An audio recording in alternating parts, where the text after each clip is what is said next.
Good afternoon, ladies and gentlemen. Welcome to Woodworth Field at the Kalamazoo College Athletic Fields Complex for this afternoon's baseball doubleheader featuring the Tigers of Grace Christian University and your Kalamazoo College Hornets. Good afternoon again. My name is Zach Metz. Next to me, Julia Rambo.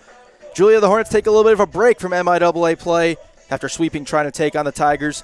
In a matchup that they consider favorable to them, what do you think are some of the important things today when you get an out-of-conference doubleheader like this? These are the games that, you get that momentum going. You're excited to play. I mean, it might not be as big of a deal not being MIAA play anymore, yet they're still important games. And this really carries you on to these next games against Alma and the rest of MIAA play. Yeah, Hornets have two big series coming up as they wrap up the MIAA regular season against Olivet and Alma. We thank you all for tuning in. Again, my name is Zach Metz. With me, Julia Rambo. And we hope you enjoyed today's matchup featuring the Tigers of Grace Christian and the Hornets of Kalamazoo.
early afternoon non-conference doubleheader for these two teams as we take a look at the starting lineups for Grace Christian University. Leading up for them will be Damian Fernandez, batting second.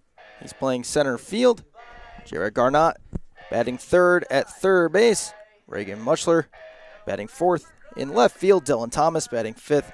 The first baseman, Dale Westfall, batting sixth. The designated hitter, A.J. Scott, batting seventh. The catcher, Daniel Wallington, batting eighth. The second baseman, Ben Anderson, and batting ninth, playing shortstop, Eric Whiting. Kalamazoo's pitcher is a freshman, Parker Ayton. Limited appearances this year, but gets a start today in a midweek series. Freshman from Brighton High School, Pinckney, Michigan. As we look at the Hornets in the field, they go Ayton on the mound, Caleb Moore behind the plate. Ryan Reinhardt at first, Clay Cook gets the start at second, Alex DiDio starting at third. Cooper Mills starting at short, Tanner Hawkins in left, Austin Kerr in center, Robert Newland in right. Julia, you want to go ahead and give us the rundown on Ayton's season so far? Sure. 8.44 ERA, one win, no losses. And he has, no saves on the year, but only 5.1 innings pitched. So this is definitely something new for him, which is great. And 7 runs, 5 earned. 7 strikeouts on the year, and batting average against him is about 250, which is pretty solid for a pitcher only given 5 innings or so. His last appearance was at Hope a week ago from tomorrow. He's been really solid out of the pen. Allowed his first earned run against Albion. Had a little bit of a struggling appearance against Calvin where he gave up 4 earned runs in a third of an inning. But he's been solid for the most part. Just a couple of bad apples are hurting his numbers as Grace Christian's Damian Fernandez will dig in. Damian Fernandez, he is 337 on the year for average, as well as 101 at-bats for him. Ayton winds up. It's time for Hornet baseball. First pitch low at 1:58 p.m. to get this game underway. Yeah, an early doubleheader. There's a lot going on today in Hornet athletics as we have these two games. We have women's lacrosse with a win can earn themselves a home game in the MIAA tournament later on tonight. Last couple years, they've become an incredible story. They have. They really have. And did you hear how many additional new lacrosse players they've picked up in the last? It's a large number as the ground ball to Clay Cook is fielded and thrown to Reinhardt, 1 up, 1 down. Yeah, those new players they've added, they had to add about 5, maybe even 6, I believe it is now, due to a host of injuries on that team. They've added multiple girls from the basketball team, 1 from the swim team, 1 from cross country. Yep. And they all joined and they immediately pick up a win that the records would say they shouldn't have gotten over Trine. Now, they led for the majority of that game and were in control right up until the very end. As the first pitch is a swing and a miss to Garnott. Jared Garnott, senior from Lowell, Michigan. Oh, right over by me. Yeah, you're the Rockford resident. Ayton's from right over by me, actually. Oh, is he? Yeah. Oh. This ball's on the ground to short. Mills has it. Couple shuffles. There's 2 away. Yeah. Ayton's high school, Brighton High School, rivals with mine. Yeah, I do work over in Lowell quite a bit, so I am familiar with the area. A nice, lovely, I would say more so of a rural farm town, but great people out there. I would agree with that. Reagan Muchler comes up now, sophomore from Wayland, Michigan. Batting .264 on the year. Checked his swing. They will appeal down. He did not go. Our umpires for this game, Michael Dermont is behind the plate. Amir McKinnon is in the field. Ayton works from the windup 1-0. Drops a breaking ball in for a strike.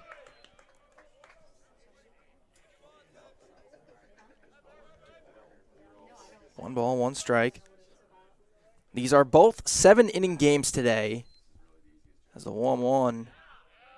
Almost got the corner. Oh, it did. I was waiting for that. Did get the corner. Beautiful pitch by Ayton there. It's 1 ball, 2 strikes. Ayton uses about half the pitch clock. 1-2. Down and out for a ball.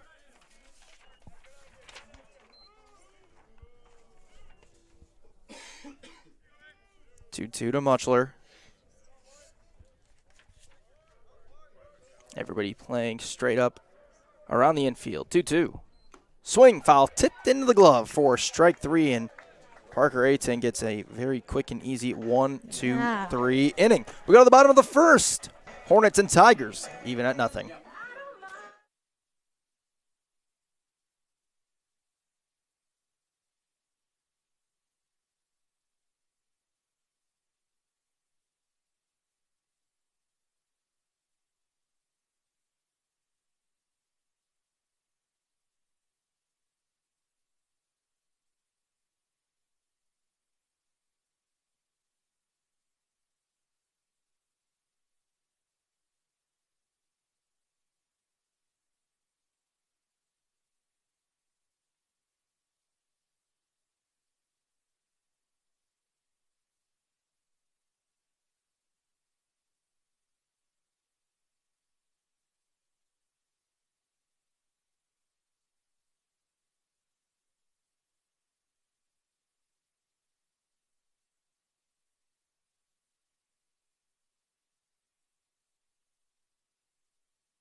Bottom of the first inning, Cooper Mills will lead off for Kalamazoo College. He will face Yvonne Citalo, junior from Ada, Michigan, as we look at the Hornet lineup for this game, as it will be Cooper Mills at shortstop, Caleb Moore catching, Ryer Reinhardt at third, Logan Lockhart, the designated hitter, Robert Newland, the right fielder, 6 is Tanner Hawkins, the left fielder, 7th, Alex Taddeo, the third baseman, center fielders, Austin Kerr, batting 8th, and batting 9th is Clay Cook, the second baseman. First pitch to Mills to the 3-4, and it's fielded by Anderson, who can't make a throw.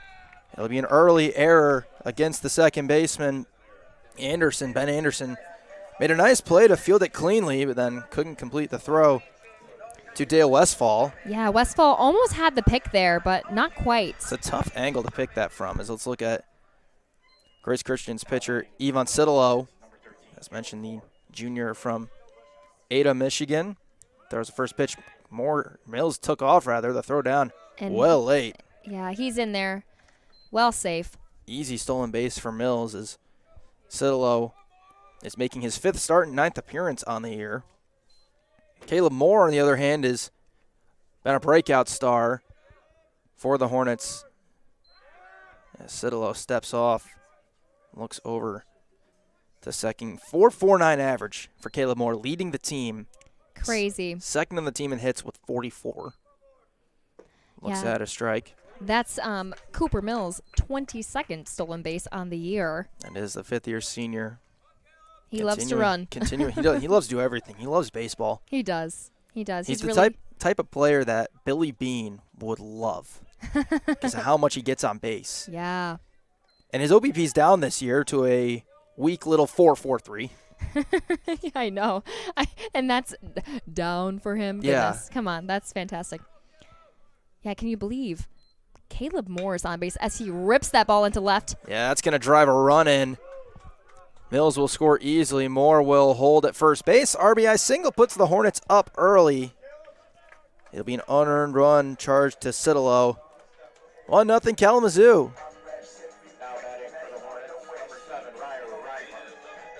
And for my money, we've got the player of the year at the plate right now, Ryer Reinhardt, who just won MIAA Player of the Week, is continuing to shatter records this year. A 4.02 average, 12 home runs, a single-season home run record and Kalamazoo record, broke his own record. He's already broken the career home run record in Hornet history. Crazy. I don't have all the records in front of me as he shoots that one foul, but he's got over 50 RBIs this year. That's the second time he's done that in his career. He's got over 150 RBIs in his career. He's got another year after this year. He's got more RBIs than he has hits, which is absolutely insane to me. Yes, it is. That is an insane stat. Citalo nearly got more. Moore is a catcher who can run. He's got 8 stolen bases on 9 tries. As the middle infield moves to double play depth, they'll look at the Grace Christian defense following this pitch. 0-1 is inside. Citalo's on the mound. Behind the plate is Daniel Wallington. Dale Westfall at first. Ben Anderson's at second. The third baseman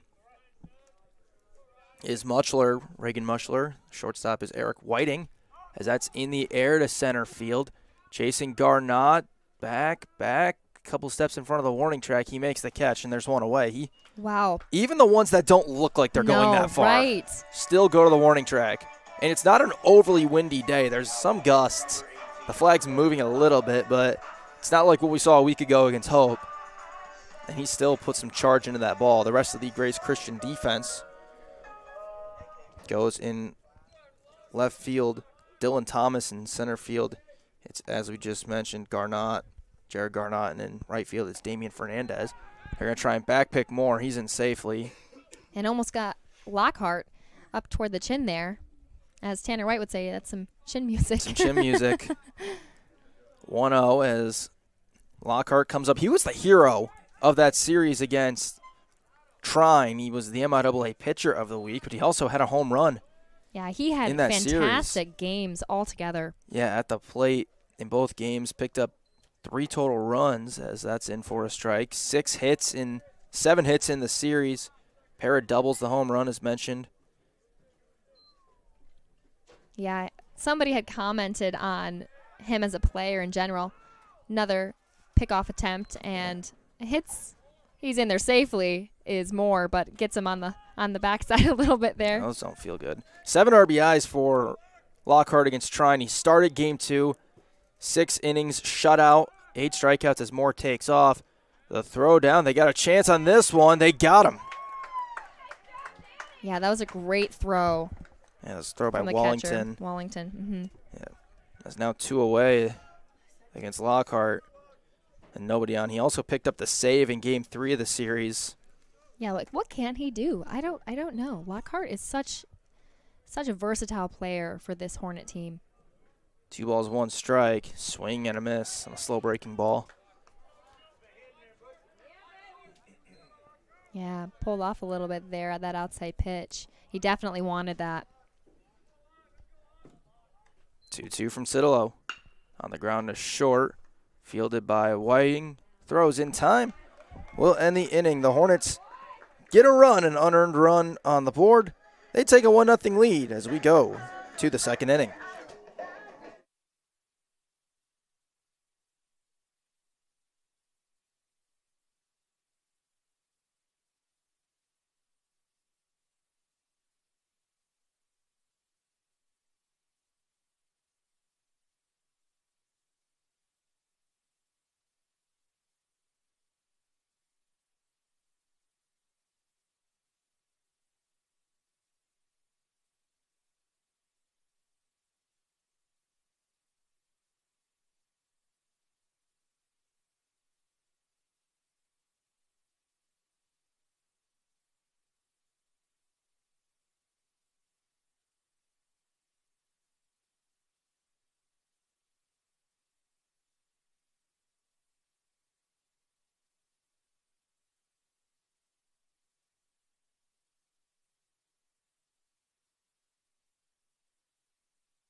Dylan Thomas leads off for the Tigers in the top of the second. Parker Ayton back out. Expect it to be a lot of moving parts for the Hornets today in the bullpen with their two crucial upcoming series in MIAA play this weekend and last weekend. It looks like it's Steven Shelton maybe being the guy to warm up as that's on the ground. Foul from Dylan Thomas. Funny, Dylan Thomas, I actually went to high school with him. Wow. I was like, oh, I know this guy. I was like, oh, Rockford, Michigan. I'm like, oh. And then I looked Rockford High School. Yep, I went to Rockford High School, and so did Dylan. And I forget. I'm like, oh, that's right. He does play for Grace Christian. 0-1 fly to right field. Robert Newland doesn't have to move much. One up, one down. Good poke there for him. Yeah, 4 quick outs for Parker Ayton. And up comes Dale Westfall. A .340 average for Westfall. Making his 22nd start of the year. First lefty Ayton has faced today. Misses high with the ball. The young pitching staff for the Hornets, they've had their moments of brilliance this year. They've had their moments of struggle.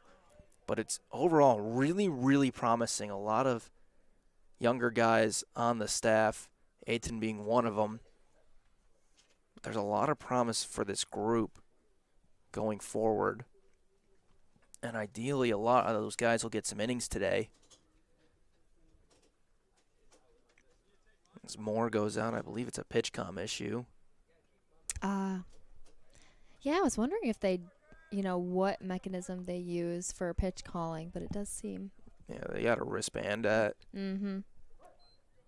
Not entirely sure how it works, but it does work in some way. 1-0 in for a strike. Westfall will be followed by A.J. Scott in the inning. Westfall batting .340 on the year. Only 47 at-bats for him. 1-1. Just a touch low. On base, though, .536. Guy who gets on base. He's drawn 17 walks on the year. Yeah, considering only 47 at-bats. Yeah, it's good enough to lead Grace Christian. 2-1 in for a strike. 2 balls, 2 strikes.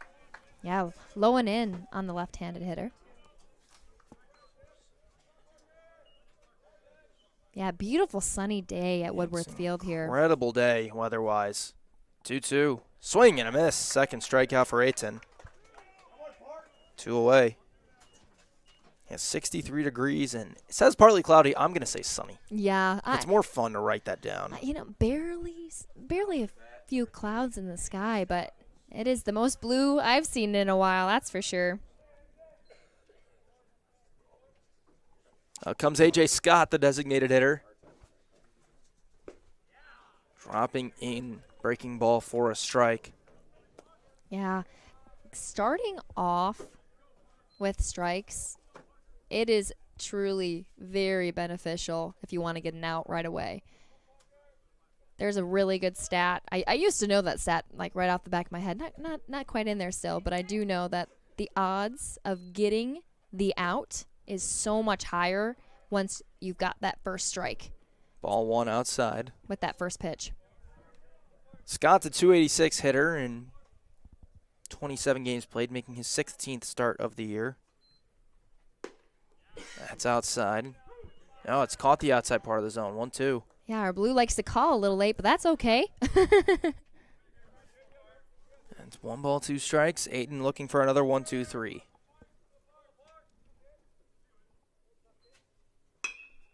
The right or left field rather, and a base hit. First knock of the day for the Tigers. Yeah, right through the 5-6. It's the 15th hit of the year for Scott. Puts a runner on for Daniel Wallington, freshman catcher out of Honer, Michigan. Am I saying that right? Honer? Yes. I'd have to read it. Yeah, Let's see. I don't know if I've never heard of it. Like I've heard of it, but I've never had to like look into it. Sure. Yeah, not quite sure. Scott, keep an eye on him. 5 steals and 7 attempts. First pitch is a fastball that misses. You gotta hesitate every so often with the way Michael Durmine is choosing to call it. Yeah, you the really late signal. yeah, hey, I don't mind. I guess it's kind of leaves it up. It's like a little mystery. What's it gonna call? They're going to go for a pickoff move that rolls into right field. Heading to second is Scott. E1, first Hornet error of the game.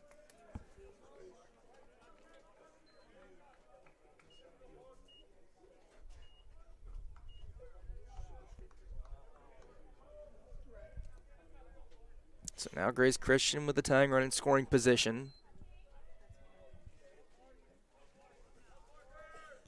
Wallington holding the bat high over the head, then brings it down.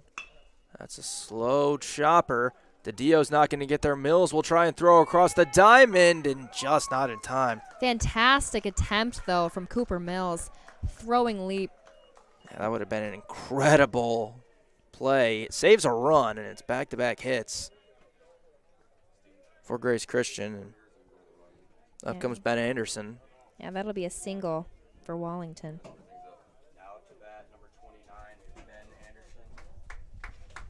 Second baseman Ben Anderson batting .261 on the year, 88 at-bats with 14 RBI. Looking to get that to 15 or even, who knows, maybe even 16 here.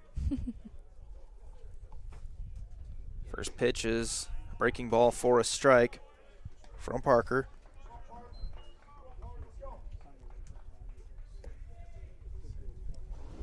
Ben Anderson, a freshman from Granville, Michigan. Another West Side guy. That's expected with the location of Grace Christian. As the 0-1 is to center field. Austin Kerr is there in shallow center field, makes the catch, ends the inning, and Ayton gets out of the jam. Allows 2 hits, strains 2 runners. They go to the bottom of the second. 1-0. Hornets in front.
Bottom of inning number 2, Robert Newland will lead off for the Hornets. Newland will be followed by Tanner Hawkins and Alex DeDio.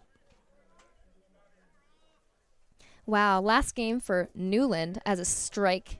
Oh, actually, no strike on that one. There you go, ball. That was a close call there. You can never make assumptions. You know what? I shouldn't. I'm sorry. We've all been there from time to time. I looked like a pretty pitch, though. As the 1-0 is a little sawed-off slow grounder to third. It's going to be bobbled. The throw is not going to leave the hand of Muchler. And we're waiting on the call for that. Probably going to be an E. It is going to be an error. E5 will put Newland on. Second Hornet to reach on an error this game. Brings up Tanner Hawkins. I was going to say Newland went, I believe. Newland, an excellent base stealer. You were talking about his last series. He picked up a few hits and RBI against Trine, and he takes off on the first pitch. Throw down. He's going to roll into center field, and Newland, oh, he maybe could have gone, but yeah, he doesn't. Center fielder and second baseman had to run after that one for a little bit. And Grace gets a little bit of a break as now Newland is into second base in scoring position. Yeah, Newland's on a little bit of a hitting streak. 4 games for him. And it won't get extended on that first at-bat. No, it won't, but he's got plenty of game left. Hawkins, the senior, flies this one into the air. It won't leave the infield as Westfall is underneath it, 1 away. Brings up Alex DiDio. One of the 2 guys who you don't really see start many games this season. Yeah, lots of DH for him. Yeah, it's just his 6th start of the year. Really, the last 3 guys are all guys that are guys with a lot of promise and a lot of ability, but would probably start on most teams. Haven't on this one as he looks at a strike. DiDio's a sophomore. He's out of Whitmore Lake, Michigan. Only 20 at-bats for him on the year. He's got 4 hits, including a pair of extra base hits. He shoots that one into right field. Drifting is Damian Fernandez, who will make the catch. Newland will tag and be into third, standing up. There are 2 away. Nice deep put out there for DiDio. Up comes Austin Kerr.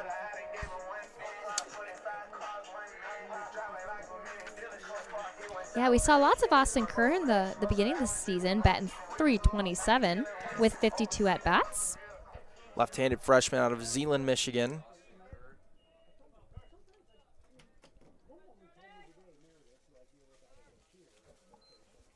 First pitch up and in, ball 1.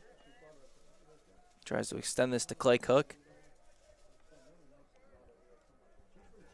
Newland waiting to be scored at third.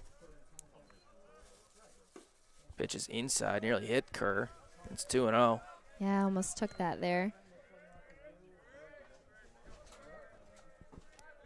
Kerr has started 15 games this year. He's played in 20. He's been kind of one of the revolving door in the outfield. A lot of guys that play there. He looks at a strike, 2-1.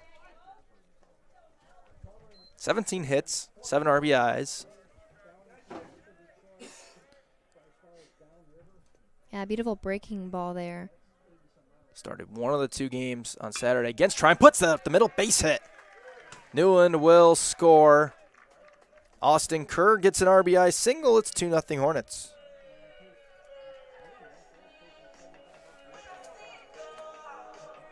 Yeah, beautiful liner, right shallow center field for Kerr.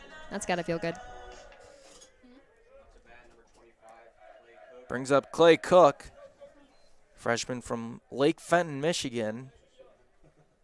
Only has 3 at-bats on the year. He's played in 13 games, most of that as a pinch runner, as a throw over on Kerr. But he's got 2 hits and an RBI. Yeah, batting .667. That's so funny. Picked up his first career RBI against Trine on Saturday. Showed bunt and pulled it back. It's a strike. Gotta love 2 for 3 on the year. 2 for 3. His first career hit came against the College of New Jersey in Florida over spring break. And that was a very good game. He's going to put that into shallow left. Base hit to the bottom of the order, the 8 and 9 part, the 2 freshmen with a pair of knocks. Yeah, 750 for him now. Goodness. 2 lefties with a pair of singles on Ivan Sidalo, and the top of the order comes up. Yeah, I was also going to say, you know, this younger group for the Hornets, lots of lefties, not so much in the older half, but you love to see that coming up. Both of these guys on base do have speed. As the first pitch to Mills, he pulls back the bunt, and a real nice job by Wallington behind the plate to keep that from rolling back to the backstop. Mills reached on an error his first time up. He would come in to score.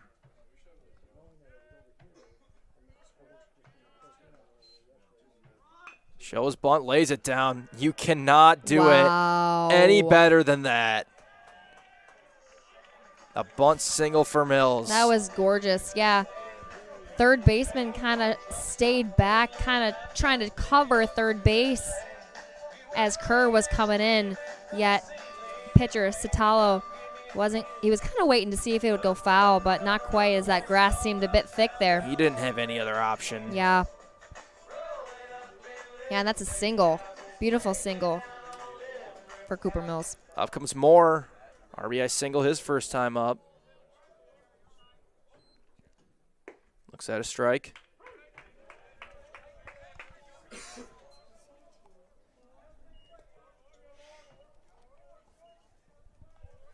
Moore trying to break open the game early in this one. And he will get at least one, maybe two more. Cook and his speed are going to get waved around. The throw is cut off. 2 RBI single for Caleb Moore. And it's 3-0 Hornets. Rather 4-0 Hornets, excuse me.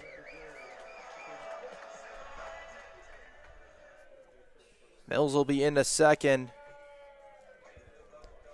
And time called. Are we going to get a pitching change? There is an arm throwing for Grace Christian, but for now it just looks like their head coach, Colton Wolf, is just going to come talk to Citalo.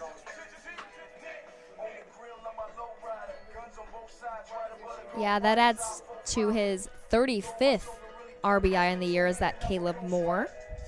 This is just the 4th year of Grace Christian baseball, and they are starting to rise quickly.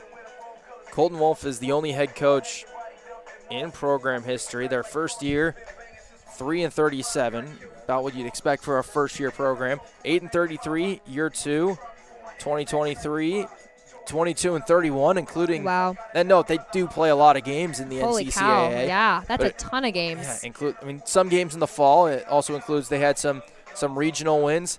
This season, they're on pace to surpass that number. They're at 16-24. And after this, they're going to have 5 more games before they get into the regional. A really, really nice job at building this program so far by Wolf and the Tigers as Reinhardt comes up. Reinhardt looks at a strike. These teams, go ahead. You go. These teams have met a few times, or rather that once. They've been scheduled to meet a few other times, but games have been canceled. It was last year at Grace Christian. Hornets won it 18-0, a 10-run second inning in Kentwood, as it's 2 balls, no strikes to Reinhardt.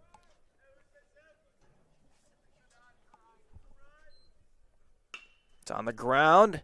It's going to be gloved by Muchler. He'll throw Reinhardt out to end the inning.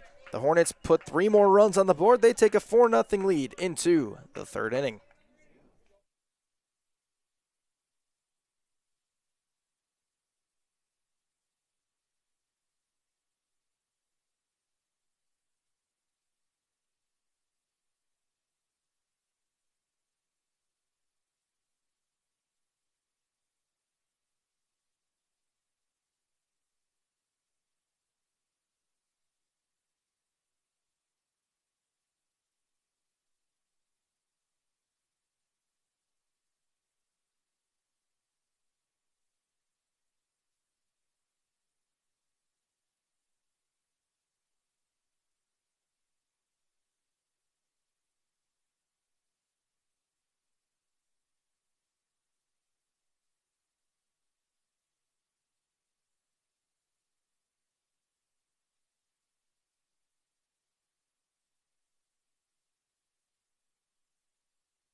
Top of inning number 3, 9-1-2 for the Grace Christian Tigers. He'll start with Eric Whiting, junior from Port Huron, Michigan. Looks at a breaking ball for a strike from Parker Ayton. Whiting on the year, 229, 70 at-bats. Whiting, Fernandez, Garnot, and that's sawed-off foul. Nothing in 2. 9-1-2 for the Tigers, trailing 4-0. 4 runs for the Hornets in the first 2 innings. Came on 5 hits. They have 1 error. No runs, 2 hits, 2 errors for the Tigers. That's the liner at Cook. Bounces in front of him. He backs up, fields it, throws Whiting out. I believe that is the first career put out for Clay Cook. Second career put out for Clay Cook. He had his first one on Saturday. There you go. That's wonderful.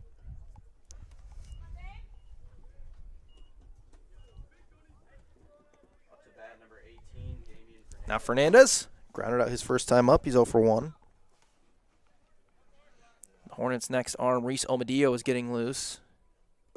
The first pitch bounces for a ball. Grace Christian's next arm. Having a tough time seeing. I believe it's Adam Pierce, but not certain.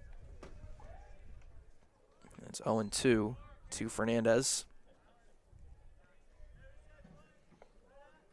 Sophomore out of Holland, Michigan. West Ottawa High School. 2-0 from Ayton. Swing and a miss. Yeah, big cut there from Fernandez. And he's got 28 RBI on the year. That's a fantastic number to see, especially, with how many wins and losses this young team has. There's a strike, and it's 2 balls, 2 strikes. He's third in the team in hits with 34. First in RBIs at 28. First in home runs with 4. Second in runs scored. He's been one of, if not their most productive batter this year. Hits that back up the middle by the glove of Ayton for a base hit. Yeah, beautiful bat on ball there. He just kind of ripped through nice and smoothly through the zone, just right up the middle. Not too little patient there, too. It was very nice to see that from Fernandez. Garnot comes up, senior from Lowell, Michigan, as we talked about earlier. You always wonder in games like these, especially for the Hornets, what kind of leash their pitchers have. Ayton's pitch count's at 32. This is going to be a chopper to short. Mills has it. Going to go to second for 1. They get it. Garnot will be in safely at first. There are 2 down now. Nice play by Mills and a nice throw, too. Yeah, 6-4 put out there. Very nice. Good foot on bag there from Clay Cook. Muchler up now. He struck out his first time up.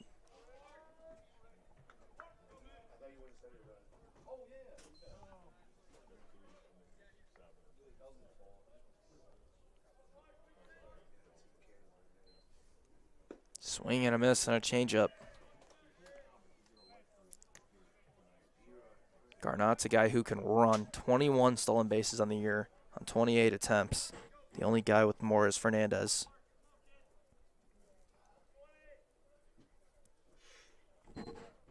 Oh, 1 down and away. Moore made a good play to keep that in front of him. Will Garnot with 2 strikes try to run on Moore? Try and put a runner in scoring position for Muchler.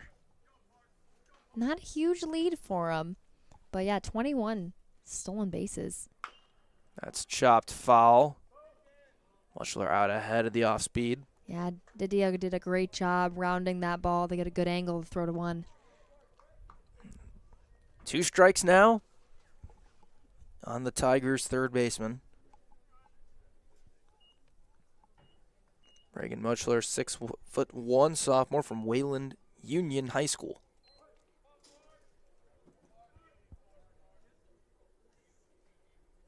Runner goes. Pitch inside. The throw down a little bit offline. It's into center field. Garnot will stay there. He'll get a stolen base and a runner back into scoring position for Grace Christian. Yeah, throws just up the left of the bag there.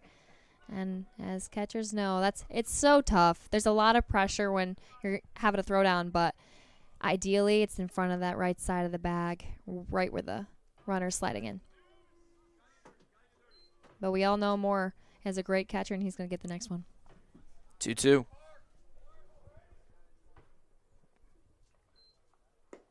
Freezes him for strike 3. Mutchler down on strikes for the second time this game. 3 strikeouts in the game for Parker Aiton. We go to the bottom of the third, 4-0. Hornets lead.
Bottom of inning number 3 in game 1 of our 2 7-inning doubleheaders between Grace Christian and Kalamazoo College. 4-0 Hornets.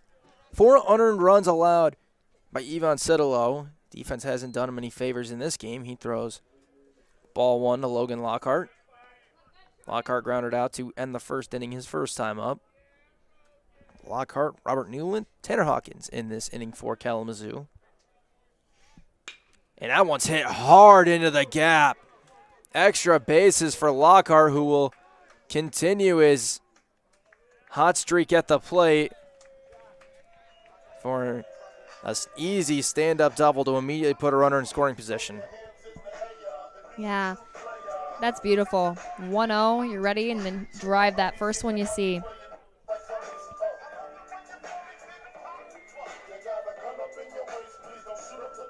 Up comes Newland. Got on with an E5 last time. Scored a run on the RBI by Kerr. The outfield's playing him to pull. Pulls back the bunt. It's a ball. Looking for his first hit of the game and potential RBI. Rob looking to extend the hitting streak to 5 games.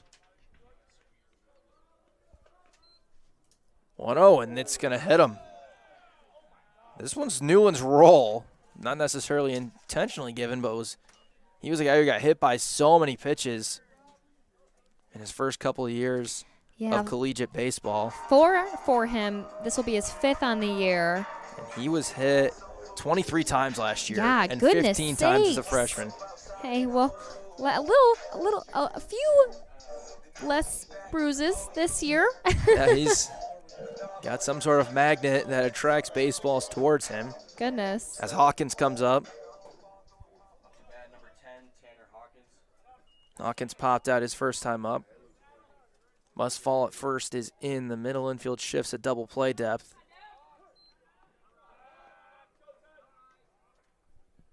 He shows bunt, lays it down. If it stays fair, it's a beauty. It does. It hits the bag. My goodness. Wow. That was one of the best bunts I've ever seen in my life. Rolled all the way down the line. Mutchler thought it was going to roll foul, and then it hits the outside part of the bag. Wow. That was a fantastic bunt. I did think, just based on the, the grass isn't so the perfect surface. So, there's going to be a little push and shove. And I was thinking it was going to get out, but it did not. And that stayed through all the way to the third base. That's crazy. Now DiDio comes up. He flew out his first time up. Looks at a ball high.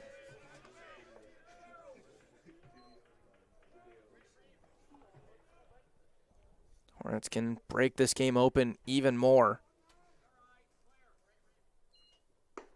That's a strike from Sidlow. Yeah, base is loaded for him. Lockhart in third. He doubled. Newland was hit by a pitch. Hawkins the bunt single. That's in the right center field. Could be trouble, and it is caught by Fernandez. But Rome will score a second time. DiDio's gone out to that part of the field. But this one brings a run, and he gets an RBI. That makes it 5-0 Hornets. Moving up to third is Newland. As DiDio picks up his 4th RBI of the season. Yeah, beautiful job there. Oppo, deep Oppo, too. That ball, we've seen this is the second time now. That ball's really carrying out there despite the wind not being too crazy today, unlike it was yesterday. Kerr comes up. Yeah, yesterday the wind was crazy. It was like 50-something degrees, but felt like 30-something. Kerr pops this bunt foul. He's got the speed to bunt for a hit. Yeah, Hawkins still on 1 now. Waiting to probably get this stolen base here to get in scoring position.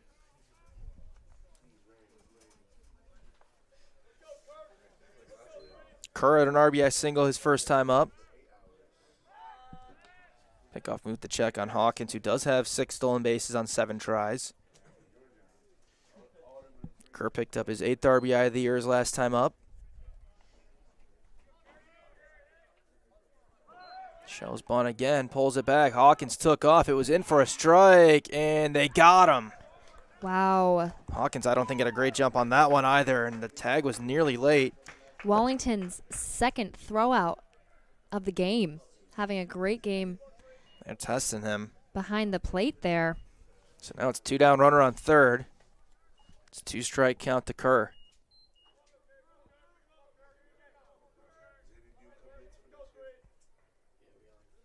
And that's going to hit him in the ankle. Ooh, that is not comfortable. Yeah, ouch. Walking that one off. Good on him for standing in there and taking it, but right. Those do not feel good. As Cook comes up.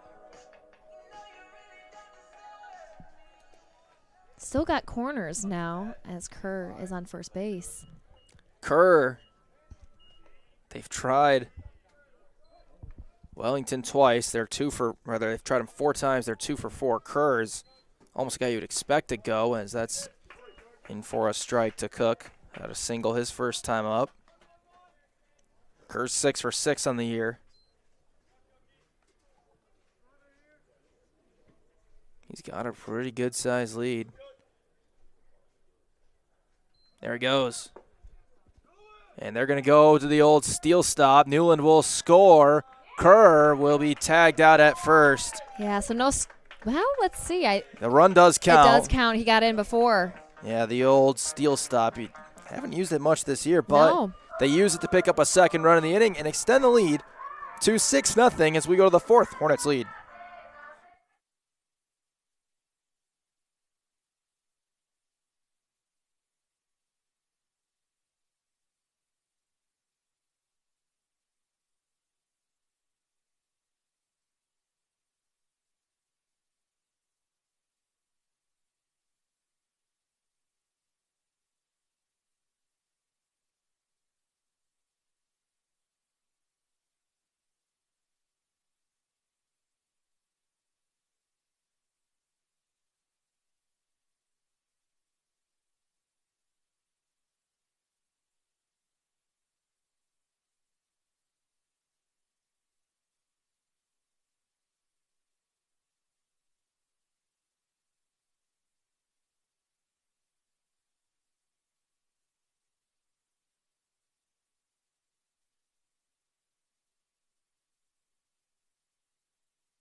Top of inning number 4, Parker Ayton still on the hill for Kalamazoo. 38 pitches through 3 innings so far. 6-0 Hornets lead, 6 runs on 7 hits, 1 error. No runs, 3 hits, 2 errors for Grace Christian.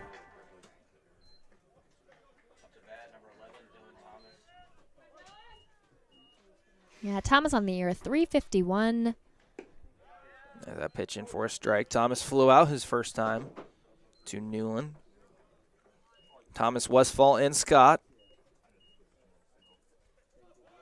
Yeah, on base for him, 424, as he pokes that foul right side.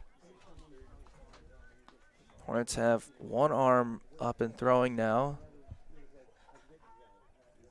Looks like it's Gabe Sokol. Yeah, I love it. Lots of people getting into play today.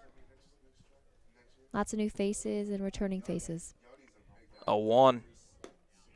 Fastball just outside. Yeah, you never know what he's going to call there. We're waiting for it, but that was a beautiful outside pitch. Riso Medillo is also throwing for Kalamazoo.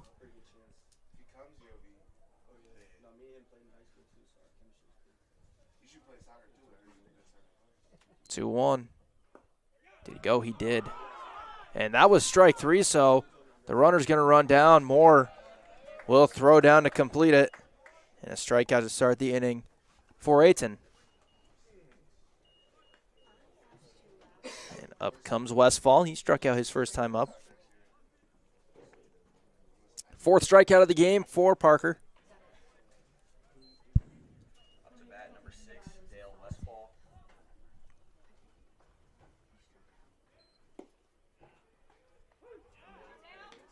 Strike 1 on the inside part of the plate.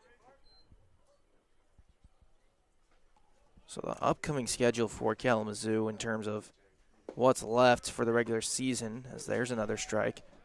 They resume league play on Friday. When they take on Olivet, then they'll go to, that game will be here, by the way. Saturday, they will travel to the Comets. They have a non-conference game Tuesday against Wheaton, as there's a swing and a miss. 4 strike 3. 3-pitch strikeout for Ayton. And 2 away. 2-0-2 down on strikeouts. They will travel to Alma on Friday, and then a regular season closing doubleheader against the Scots May 3rd. And then all goes well, the MIAA tournament will be on deck. The Hornets won't host it this year like they have the last couple of years, unless it would be barring a collapse from Adrian and probably Calvin too. The Hornets are 4 games back of the Bulldogs. But take care of business. You are going to be in the field. Mm-hmm. Either likely is the 3 or the 4. The 2 is a possibility, so there is a home game possibility still. As the 1-0. Big breaking ball on the inside corner there. It's inside. As we sit for the Hornets, about 2.5 games back of Calvin. Calvin does have the tiebreaker advantage there, as the Knights won that series. Yeah, A.J. Scott up to bat, 286 average. As he sees a strike in the low inside corner. Strike from Ayton. Alma's 3rd, but they've played 3 less games in the league, so that series will sort itself out. But possibility for a home game in the MIAA tournament, and you know how much fun this place is when that happens. As a 2-1. Fastball again. It's 2-2. Yeah, really hitting corners is Ayton. Looking for another strikeout to end the 4th. Yeah, 5 strikeouts for Ayton so far on this game. 2-2. Swing and a miss. He does it. Parker Ayton strikes out the side for a 1-2-3 4th. We go to the bottom of inning number 4. It's Hornets 6, Tigers nothing.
Grace Christian makes a pitching change as we go to the bottom of the 4th inning.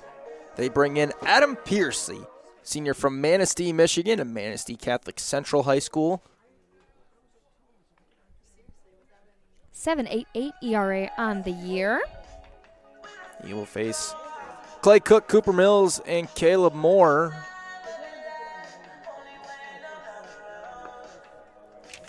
Six strikeouts for him.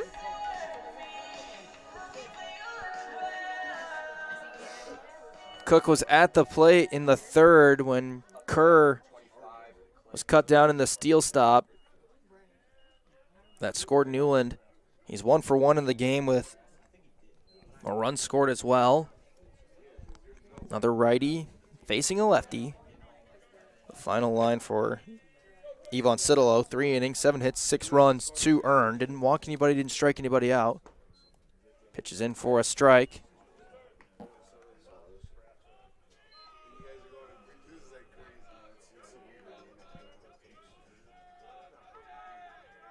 Lots of cheering from that Hornet dugout as it's fouled right back at him. Yeah, right over the dugout. Clay Cook, nicknamed Cookie. Oh, funny. He's behind 0-2. As mentioned, Mills and Moore to follow. 0-2 is upstairs. Those fastballs that aren't coming in as hot in the top of the zone can be really tough to lay off of sometimes. Cook stayed away.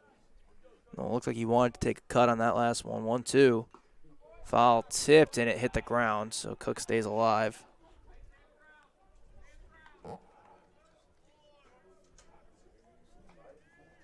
Yeah, keep battling until you find yours.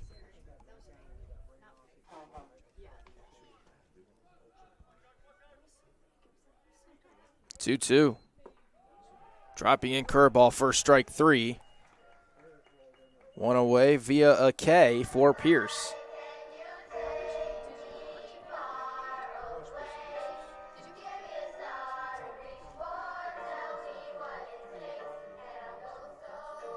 That'll be Pierce's 7th strikeout on the year. Brings up Cooper Mills for the top of the order. First pitch way outside. Mills reached on an error his first time up. Had a beautiful bunt single his second time up. Has scored a run in this game.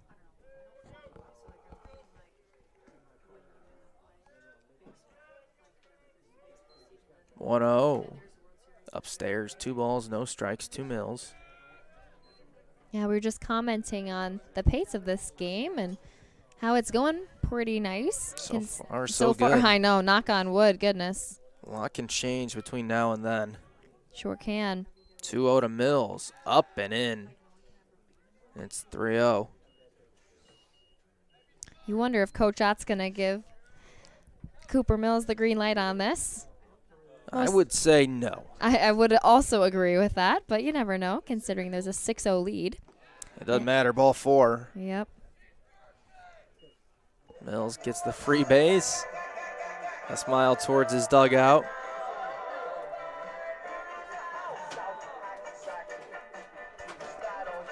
And up comes Moore. Typically, the old unwritten rules say you don't run here, but Mills has done it once. Well, Mills does have the most stolen bases for the Hornets, and he's got a huge lead. He does. He won't go as Moore looks at a strike. Breaking ball outside corner there for him.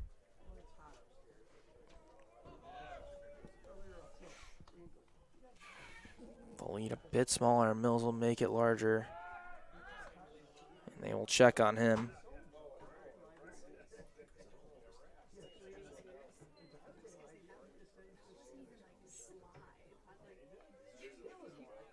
There he goes. Pitch in the dirt. The throw down is late.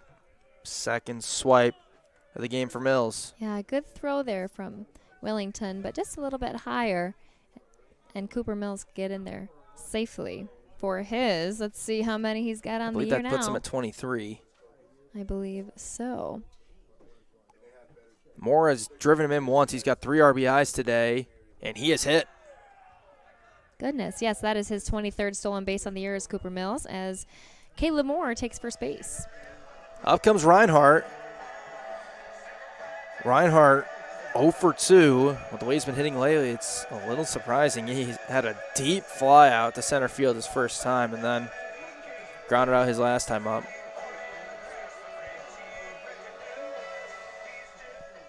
Yeah, runners in scoring position for Reinhardt as he leads the team in RBI.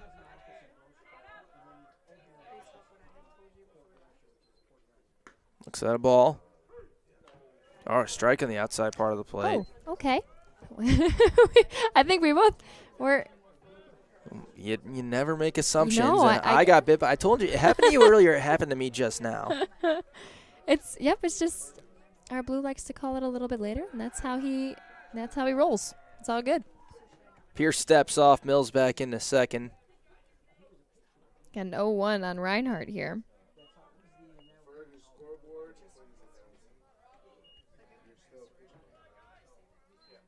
Pitch way outside. A really nice scoop by Wellington. They throw back to second. It's going to roll into center field, and both runners will move up. Another error against the Tigers.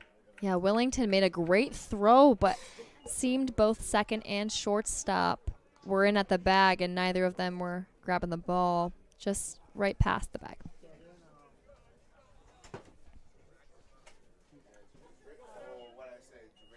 Counts 1-1.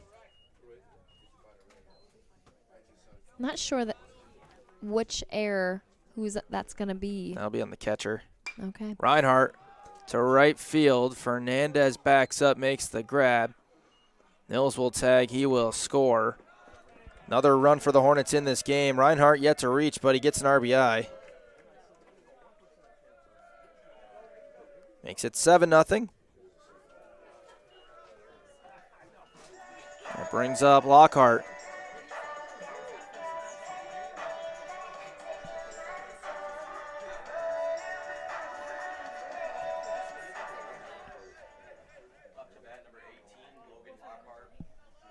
More on third here for Lockhart. 25 RBI on the year. Lockhart looks at a strike for Reinhardt. That was RBI number 53. Oh, my goodness. We still have another game today, as well as 7 more regular season games following that, and then the MIAA tournament. 0-1, outside for a ball.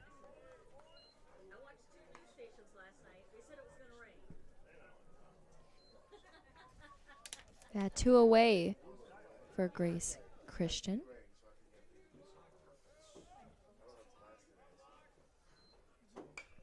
That's off the bat.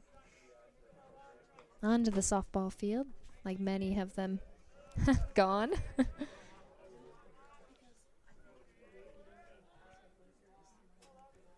Touching on some MLB standings for you, Tigers. First place Tigers. Oh, we love to see it as Lockhart takes a swing and a miss. And a strikeout there for him. We'll come back to Major League Baseball. When we go to the top of the 5th, Hornets add another run. They lead it 7-0.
Top of inning number 5 in game 1 of our 7-inning doubleheader, and the Hornets make a pitching change. They bring in Reese Omadillo, big sophomore out of Southgate, Michigan. First pitch is a strike.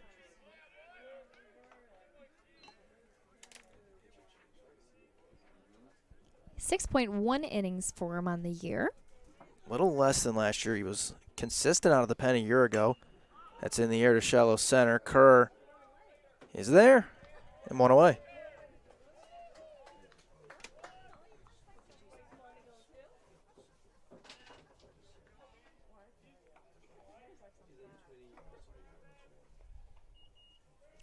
Brings up Anderson, second baseman.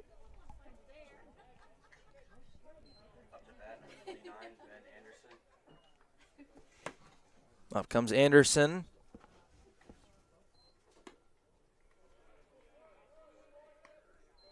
Ball one. Anderson flew out his first time up.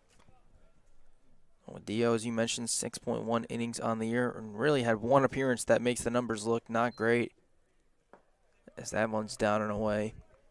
His first one against Oglethorpe gave up some unearned runs. Gave up a few runs against Elmhurst in College in New Jersey, but has been more than one earned run per appearance. So that's a chopper pass to Dio. Mills has it. Can he make this throw? He makes it, but it's going to be not in time. Close. That's his second attempt on the day for one of those throws, and fantastic. Just being super athletic there, but not quite in time. But good effort. Yeah. By the way, there's a new first baseman. Is Daniel Bakari is out there at first in place of Reinhardt. As Whiting comes up.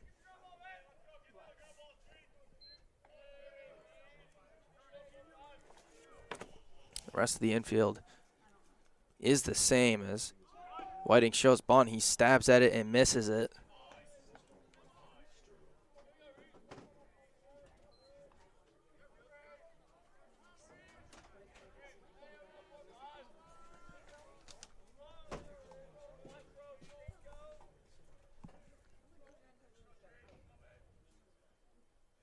Oh, 1. Omadillo held it for a long time, and then it's grounded foul as Anderson took off.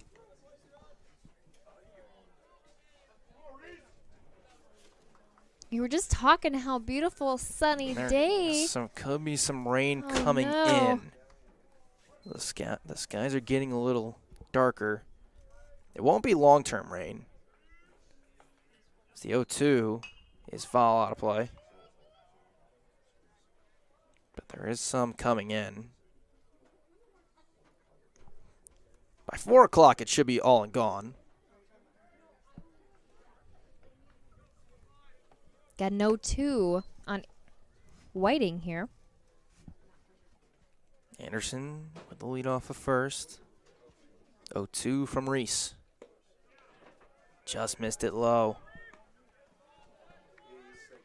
Almost caught the outside corner there. Not quite. Hornets have another arm up in the form of Eric Shepard.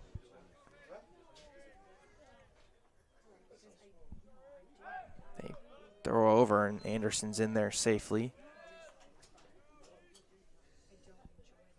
5 for 5 on steals this year.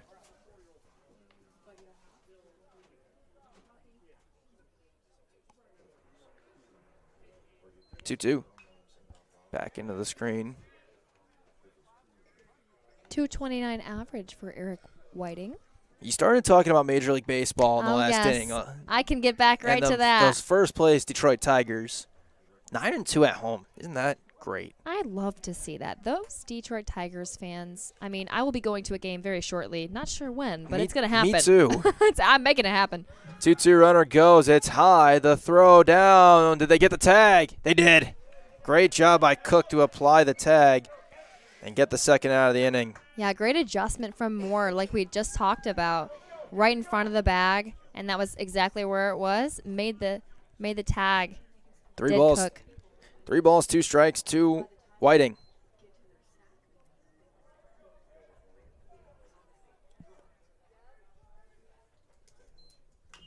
That's fouled off. Ouch. Yeah, those always hurt. Yeah. American League Central MLB. Tigers lead. Behind them are the Guardians. then Half a game. Royals. Guardians I know. are always solid. They are. But am I a Guardians fan? No, I'm not. No, none of us I'm are. a Tigers fan. None of us are. Yankees. I don't know any Cleveland Guardians fans. Yeah, I don't know too many. No. 3-2 again. Omadillo misses. All right, it was 2-2. American League East. So Yankees now it's 3-2. lead 14-9. And behind them, Red Sox. And West Rangers lead 13-9 for the American League. Payoff pitch on the ground to short. Mills has it. And that is the end of the inning. Grace Christian gets a hit, but they leave nobody. We go to the bottom of the fifth. 7-0 Hornets in front.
Grace Christian makes another pitching change as we get a little bit of light rain starting to fall over Woodworth Field. Robert Newland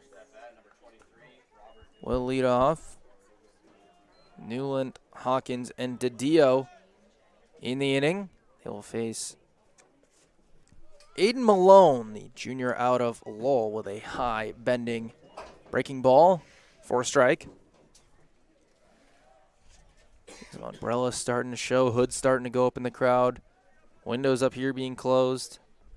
0-1's down and away for a ball.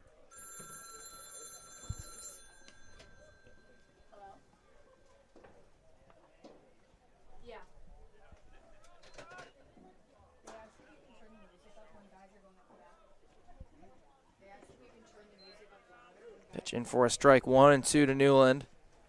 Reached on an error and was hit by a pitch today. Has scored a run both times he's been on base.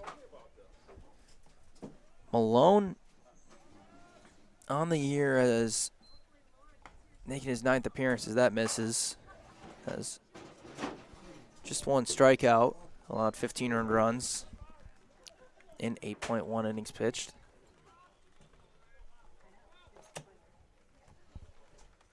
One, or 1-2 rather, is on away. And now it's 3-2. Yep. Two strikes on Newland. First pitch was a strike. 3 balls and 2 strikes to the Hornet right fielder. That's outside for ball 4. Yeah, great eye there. Leadoff walk for Newland. He has completed 3 of the 7 ways you can get on base. Hey, getting on base every time. That's what matters. Doesn't really matter what way you do it, as long as you're there. That's what Coach loves, I'm sure. looking at National League standings, Mets are pretty solid with a 16-7. Is that the best record in baseball right now? You know what? I was just looking Padres, and I am Dodgers. so happy to say The Padres lost last night. they did from the Tigers, and that was a fantastic game. I was so happy to see that. Zach McKimstry, as they're calling him now. Oh, my goodness. 1-0 now is the count to Hawkins. Zach McKinstry has been absolute. Newland goes. The throw. They don't get the tag. Very close on that. Not quite sure if shortstop wasn't able to get the tag, but that was great throw. I don't think Whiting got the tag. I think that's not what quite. it is. Yeah. Willington threw that perfect right on the inside of the bag. It's 2-0 to Hawkins. As you were saying about Zach McKinstry. He's awesome. Oh, my goodness. He has been on fire lately. Outfield as a hitter, fouled back at us for Hawkins. And no, it's so fun to watch this Tigers team. And I don't know if you saw Jace Young got in there last night. He had a fantastic game over at third. Loved watching him. Yeah, that's a big boost if he can come up, especially with the Kreidler struggles having to go back down. Yes, yep. 2-1's in the dirt, and it's 3-1 to Hawkins with the DO waiting. Yeah, great block for Willington there. Wellington's been excellent behind the plate. Other than the one throwing error on a throw down. And that's honestly, in my opinion, as a catcher, it's like, well, that was a great throw, and when neither of your teammates can grab that, that's a bit frustrating. And to have that on you, I'm kind of like, nothing really can do much better about that. It's 3-2 to Hawkins. Slow chopper to second. It's fielded by Anderson.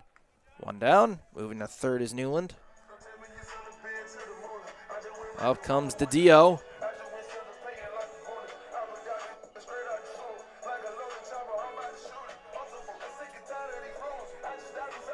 Went away for Malone.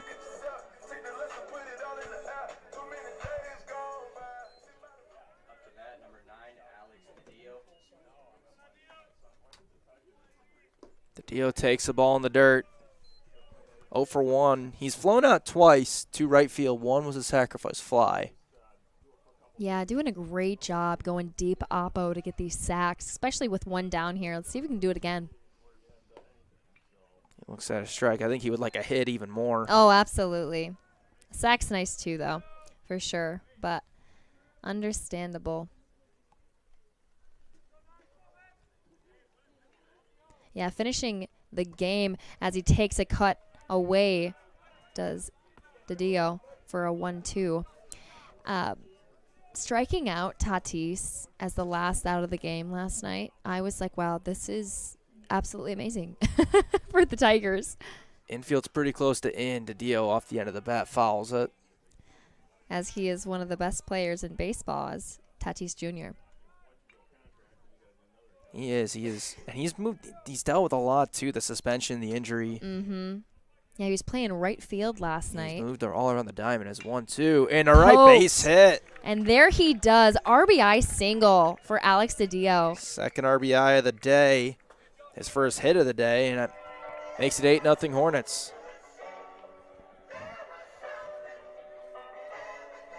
As Kerr comes up. And that is the third run Newland has scored for today's game. Every plate appearance, he's scored. You love to see that.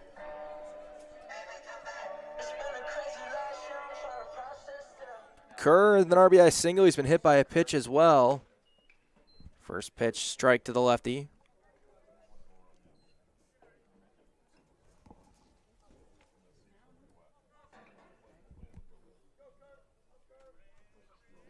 The pitch upstairs.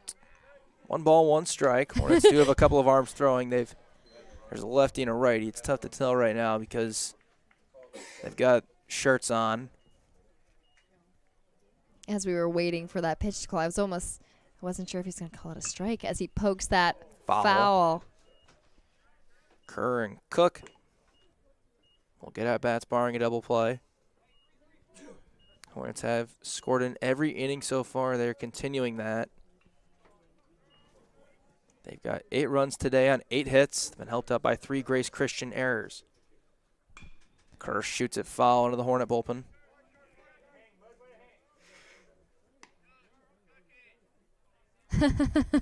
Just heard Cookie over.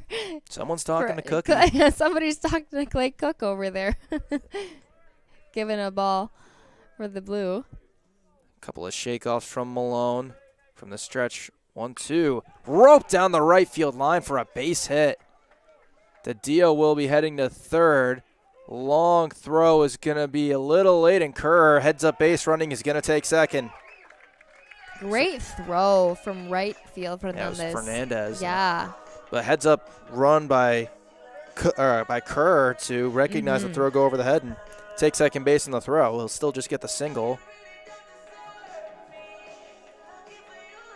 And time called. Are we getting a pitching change? No, there's nobody moving.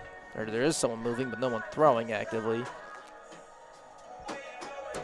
I'm wondering if it's a position player, if they're just coming to talk to calm down. Most likely that's why Colton Wolf is out there.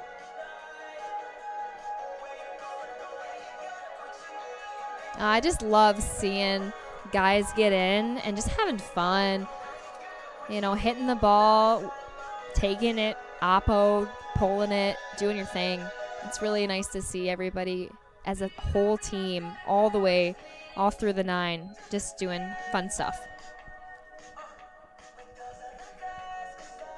Mound visit breaks.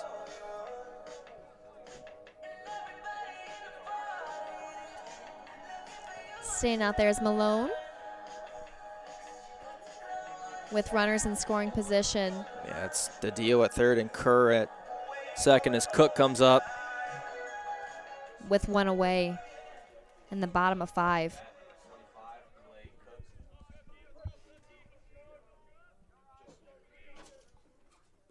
Ball bounces, gets away. DeDio will come in to score.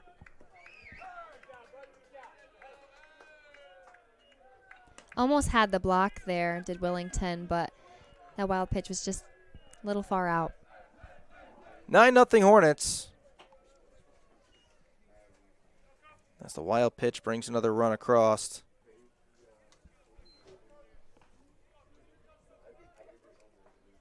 Cook still batting. Puts that on the ground to third. And avoiding the tag. Wow. That is interesting. Kerr avoided the tag. It was a fair ball, and then Cook reaches.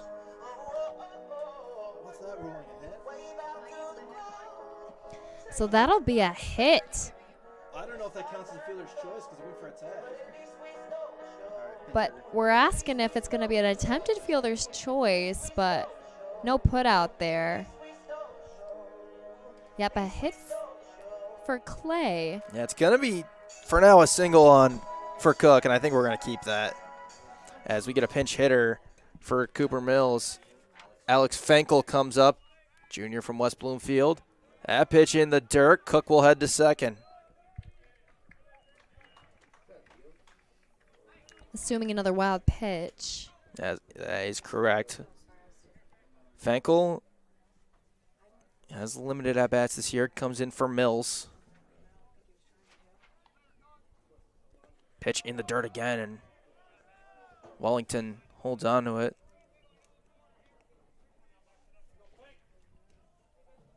Fenkel has 22 at-bats this year. He's got 4 hits, 4 runs batted in. He started 3 games this year as the Hornets are looking to begin to empty the bench. That in the dirt, and in to score comes Kerr. Now that one, honestly, I'd give a pass ball for that. That was right through the wickets, as my dad would say. Yeah, that's in the dirt, but oh, nope, that's a wild pitch. It'll be a wild pitch. No, they're not doing a pass ball. Usually the general rule of thumb is if it hits the dirt, it's a wild pitch. That's so funny. That's so, hey, okay. Hornets are going to have another substitution as Liam Regan's getting ready to catch. He's in the on-deck circle. That's a strike to Fenkel. Yeah, 3 scored this inning as Clay Cook's on third. Fenkel, slow roller. It's by Malone. They will throw Fenkel out, and Cook will come in to score. He'll get an RBI for that.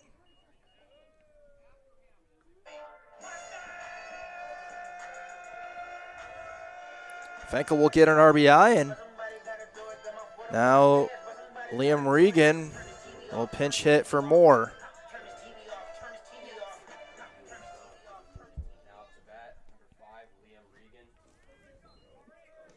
Regan has started 8 games this year. He's appearing in his 13th game.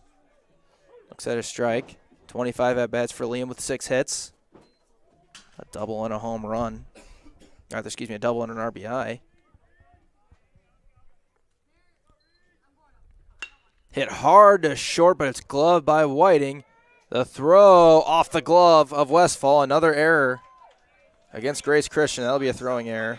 Hard hit, though, for Regan. Ripped right at shortstop. He gloved that ball on his forehand there very well, but just unable to make the throw.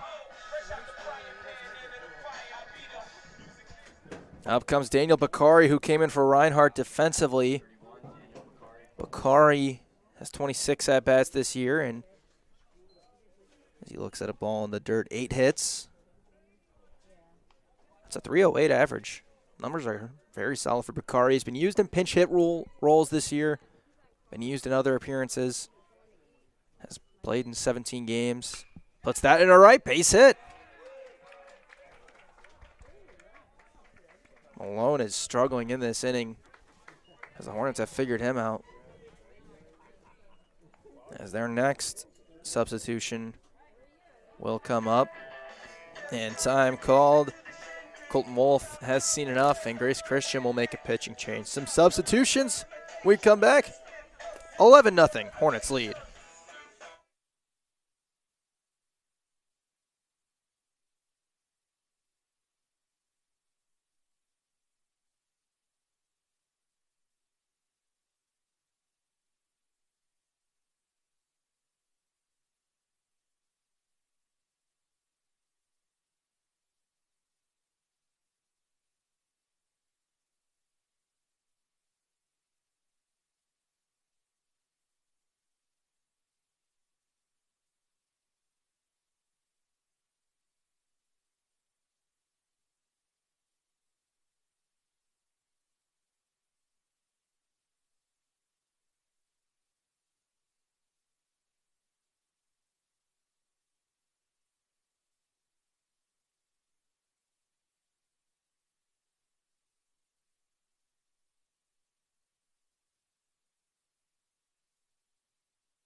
The new Grace Christian pitcher is Braden Chavies, freshman from Spring Valley, Ohio.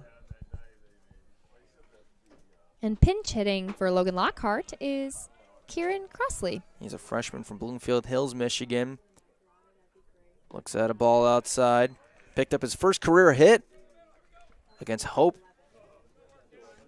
not too long ago. 1 for 1 on the year.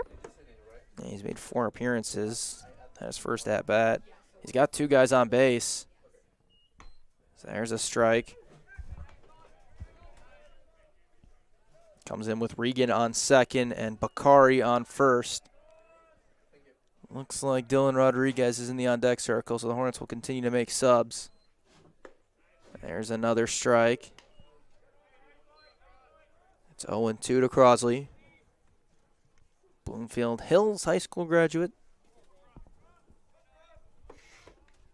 1-2 on the ground foul. He's a big guy in the box. 6'4", 220 pounds. Yeah, that's so He's a funny. Tall guy in the box. He makes some other people look small. I didn't even realize. I'm like, oh gosh, yeah, tall guy. 2-strike pitch is low. Beautiful breaking ball inside corner though. Good take. It's 1-2 to Crosley.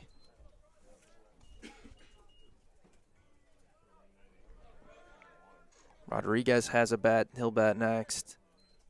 As that's hit into left, base hit. Regan's gonna get waved. The throw will be cut off, and it's the first career RBI for Kieran Crosley, and the Hornets will bat around in the 5th. Yeah, beautiful rip. 5-6 hole there. 12 runs for Kalamazoo in this game as Dylan Rodriguez will hit for Newland. Rodriguez, a junior out of Valparaiso, Indiana, has made one start this year. He's made a few other appearances.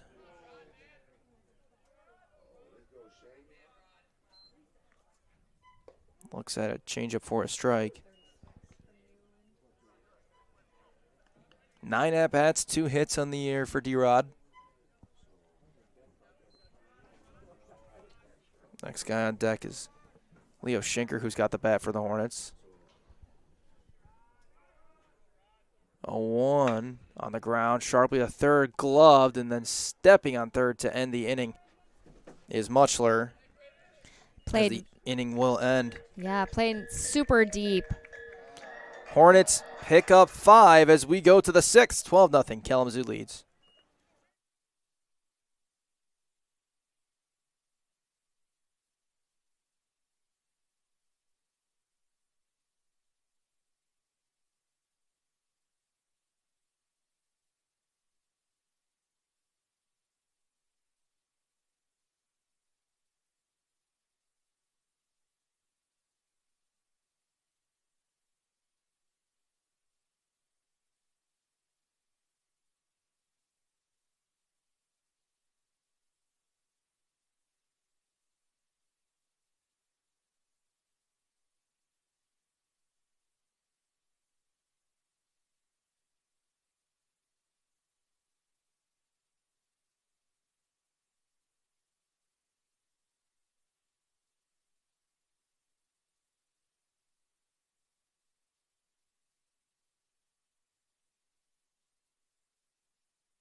We're on the top of the 6th. It is still Reese Omadillo for Kalamazoo pitching, although they've got a host of defensive changes. Tell you about that in a moment. First pitch inside for a ball to Damian Fernandez. The final line for the Grace Christian pitcher, Aiden Malone, goes 2/3 of an inning, gave up 5 runs, but just 2 of them earned. 4 hits as there's a swing and a miss. Walked 1. Struck nobody out.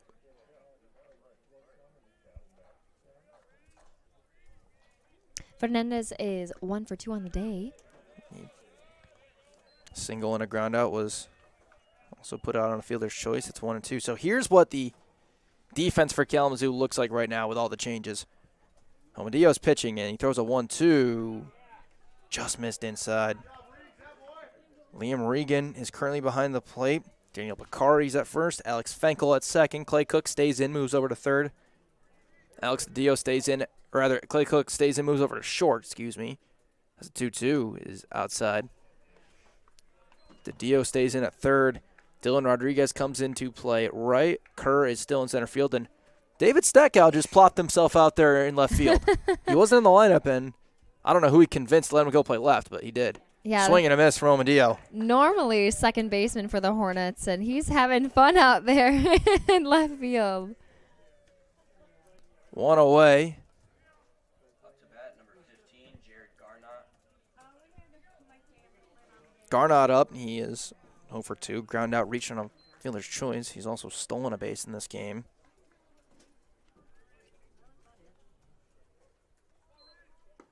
First pitch, strike.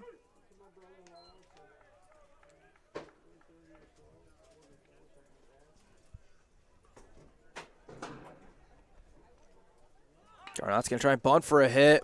That's well placed. DiDio can't throw him out. It was a nice play, but a really nice bunt single by Garnott to put a runner on with one out.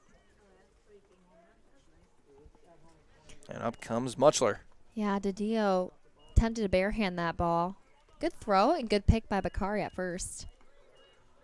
Up to bat, number 27. As the rain slowly, maybe it's Starting to return. just a tad.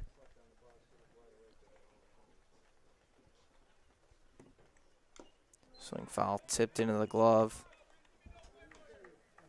Pair of strikeouts for Muchler.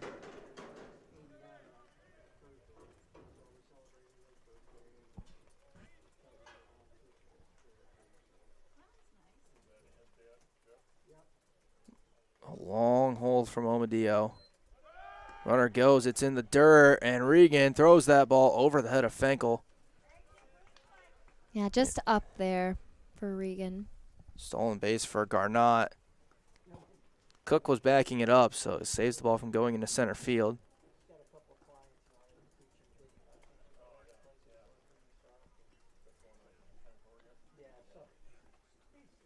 Muchler got an 0-2. Dylan Thomas will be next, barring a double play. Stays away from the pitch outside.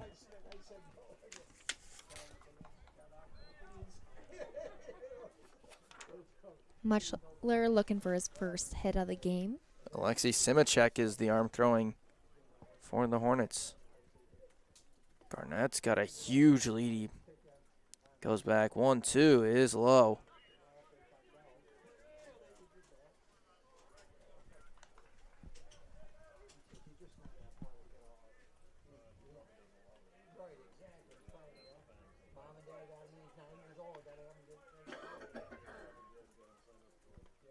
Yeah, Garnott, as said earlier, that's his 23rd stolen base, tied with Cooper Mills Omadillo steps off. It's 1-1. on the opposing team. The question I have is, David Steckow's out and left. Are they going to give him an at-bat in this game? It didn't look like he was going to get one in the sixth. As swing and a miss from Omadillo, and 2 away on strikeouts. But You know what? That's a good question, Zach. I think I think the answer is going to be no. I think probably no. Just considering David Steckow's been a key starter for the Hornet team. But you never know. He doesn't need any at-bats. Yeah, that's kind of where I'm going. He's gotten plenty in his career. Sure has. He'll get more later. Up comes Thomas, as the hat trick was sent from Muchler there. Third time he's gone down strikes. There's a fastball for a strike to Thomas. As the rain picks up a little bit. Nothing major to cause rain delays. In fact, the sky's still blue. Yeah. Seems kind of like it's passing through. Yeah, Dylan Thomas on the day lined out to right field. And they're going to say he did go. He went around. It's 0-2 with Westfall hoping for a chance in the sixth.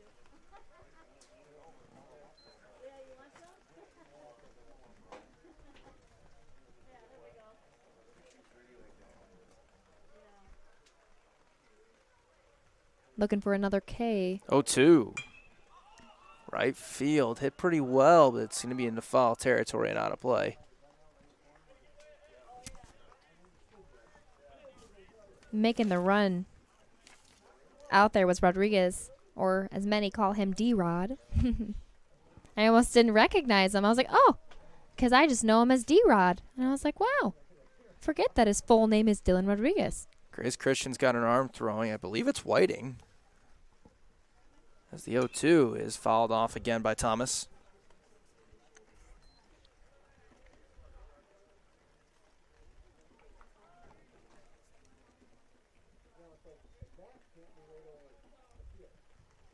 Omadillo trying to keep the shutout for the Hornets.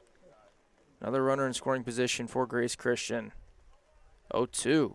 Swing and a miss. Omadillo will strike out the side and only allow a bunt hit in the inning. Go to the bottom of the sixth. Hornets 12, Tigers nothing.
Bottom of inning number 6, and we were wrong. David Steckout is going to get an at-bat here in the bottom of the inning coming off the bench today.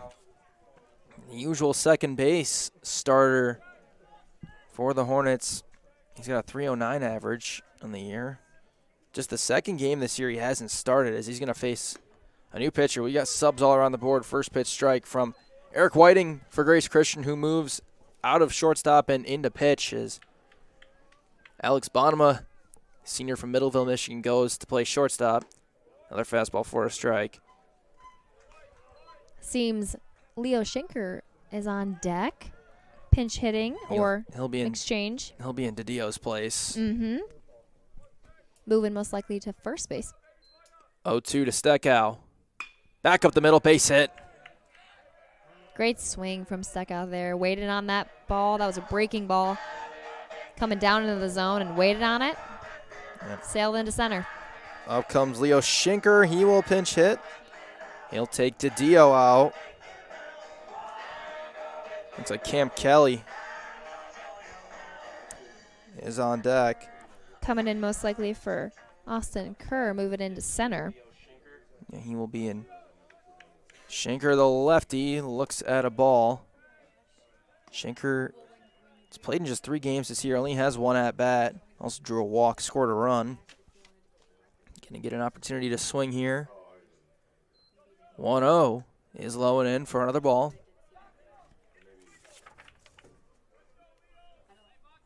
Senior out of Sasebo, Japan.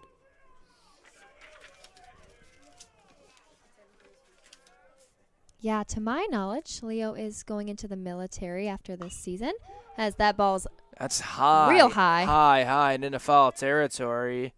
And it will be caught by Wallington. There's one away.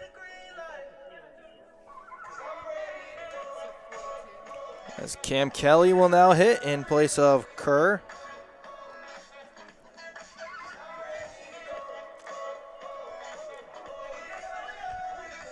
Kelly's been in and out of the lineup this year. He's got 34 at-bats, 6 hits. Yes, one of the key pinch hitters for this Hornet team. Coming in now to play as well. First pitch strike. He's been a defensive sub many times. Mm-hmm. Cook is the only starter still in, and he is in the on-deck circle as that pitch misses. Yeah, getting reps for a lot of guys for the Kalamazoo team. David Steckow looking for another steal, 7 for 9 on the year. 1-1. Back up the middle. A hard hit single for Kelly. Puts 2 on with 1 out for Cook. Yeah, just like Steckow there, lined right back up at the middle.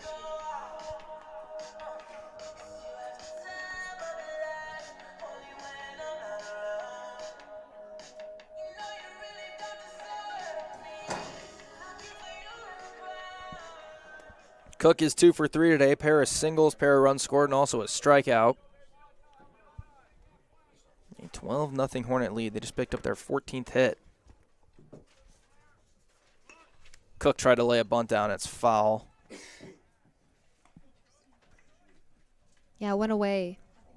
12 runs on 14 hits. 1 error for Kalamazoo. No runs. 5 hits. 4 errors for Grace Christian. 0-1 to Cook. Is in for a strike. Yeah, beautiful breaking ball outside corner there. It's 0-2.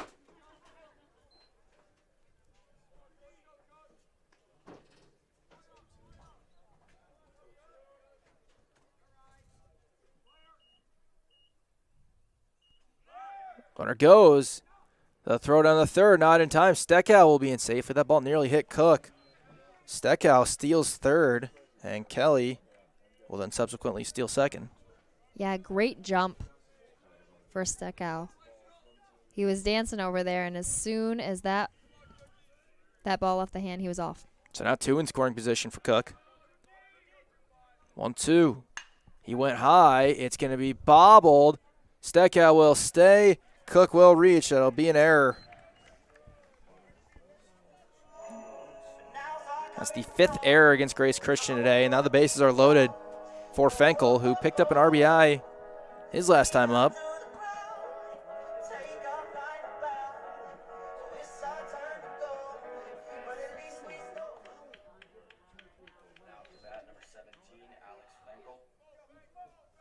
Steckow at third, Kelly at second, Cook at first. First pitch is outside, ball 1 from Whiting. Yeah, huge breaking ball from Whiting there. Lots of movement for this pitcher. And also shortstop. Hornets have scored in every inning. Looking to continue that trend. They've got to run 90 feet away. Fenkel looks at a strike.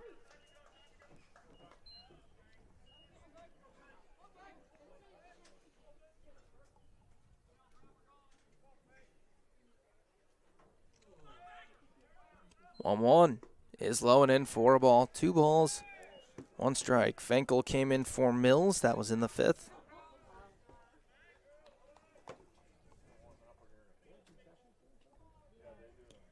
Four hits for Fenkel on the year. 2-1. That's up and out, and it's 3-1. So now the possibility of walking in a run is in play. Yeah, love this hitter's count for Fenkel. 3-1. Big gap in right center. 3-1. Fenkel. And it was unable to be caught, but they could have a chance for 2. They go 6-4, and they're only able to get 1. So Wow. Fenkel, that was nearly caught by the bare hand of Whiting. But Steckow comes in. That's run number 13 for the Hornets today. Yeah, that's a risky game to play for Whiting, but he almost made the grab with the bare hand coming off of his follow-through on the right side of him. Wow. He seems like he's just fine, but I'm sure that didn't feel good on the hand. Regan comes up, reached on an error, his last time up.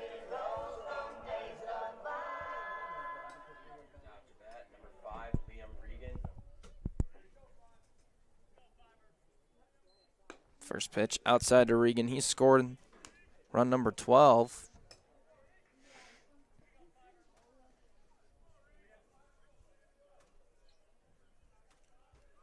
Fenkel does have base stealing capabilities. That's low, 2-0.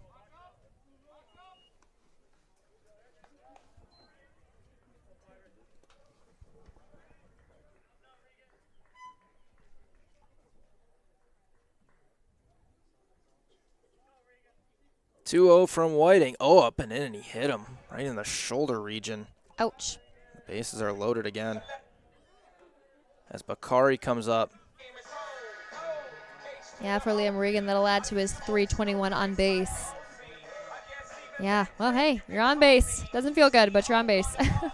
Bakari singled his last time up. Remember, this is game 1 of 2 in our doubleheader. Now batting number 31, Daniel Bakari.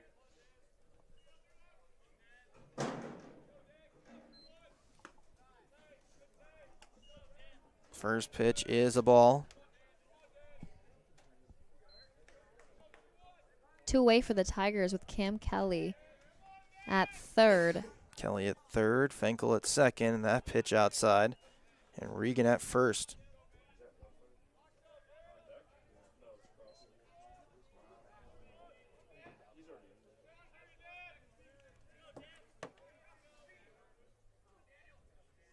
Two-oh up and in. Yeah, Bakari looking to keep this game rolling with this 13-0 lead in the bottom of 6 for the Hornets. Catch in for a strike. Bakari thought he had an RBI walk. He's incorrect. Yeah, 3-1 here for him. Lots of movement here from Whiting, seeing what he's deciding for this 3-1. Crosley would be next. 3-1 is in. Oh, with a my breaking goodness. Ball. That ball had some Beautiful. bend. Yep. Count full, so everybody's on the move.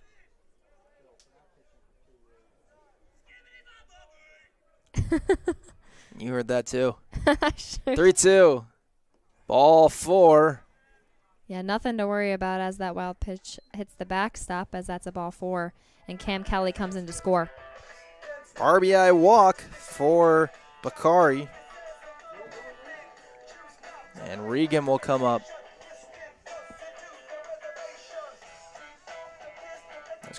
Crosley, RBI single, his first career RBI. His first time up. 99, Kieran Crossley. Yeah, beautiful shot in the left Fastball for a strike. for Crosley. Still got bases loaded here with 2 away. And we're seeing if these Tigers can put this last out in the books, Another strike. as lots of strikes are coming in for Whiting. But this Kalamazoo offense is continuing to climb. No balls, 2 strikes. That's out of play. Yeah, hard slice right side for number 99. Grace Christian will go Westfall, Bonema, and Wallington in the 7th. 0-2 is outside to Crosley.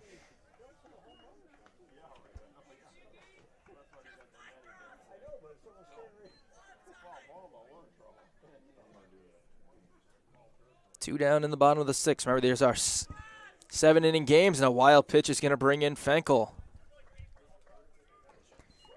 Yeah, hard outside there for Whiting. 15-0 Kalamazoo leads. Another run coming in on a wild pitch. Second time that's happened today. It's 2-2 now to Crosley.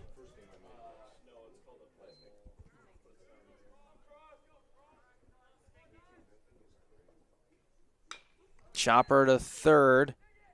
Muchler's got it. The throw is in time. Crosley is out. And the inning ends, but the Hornets add 3 more to put their total to 15 as we go to the final half of this game.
New Hornet pitcher making his second career appearance, Alexei Simacek. Freshman out of Waterford, Michigan. Gets some mound time here in the final stages of game 1 of our doubleheader. Have some movement around the diamond, excuse me. Leo Schinker to 1 as Bakari moves to 3. And Holden, same placements. Same as 6 otherwise. Yeah. Kelly's in for Kerr. Mm-hmm. That's the only other one.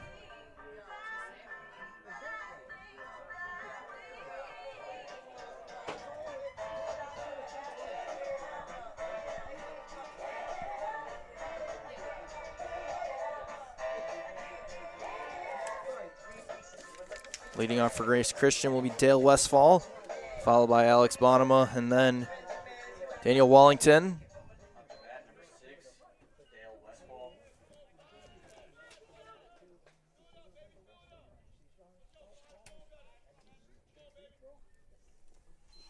First pitch is a fastball for a strike from Simacek.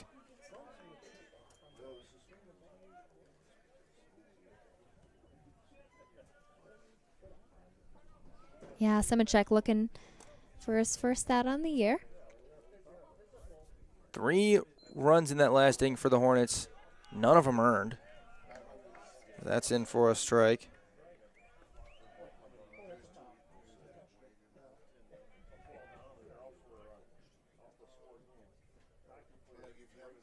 That's an 0-2 from Simacek.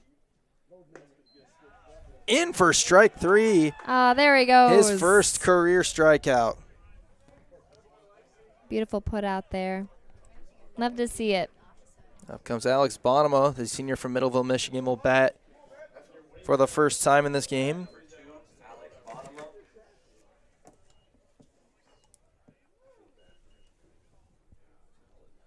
First pitch from Simacek. In for a strike. That's 4 straight strike. Is that correct, Zach? Love to see that. That's awesome. 0-1 from Simicek.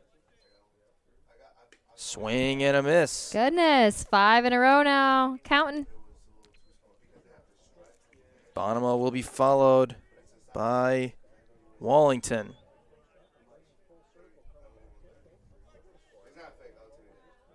0-2. Missed up and in. Yeah, that's where you want to miss. He though. missed the immaculate inning. I was really rooting for it.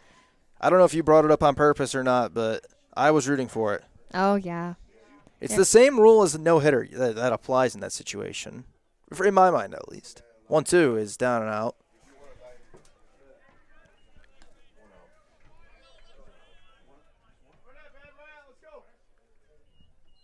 Bonema has a 220 average and 41 at-bats for the Tigers this year.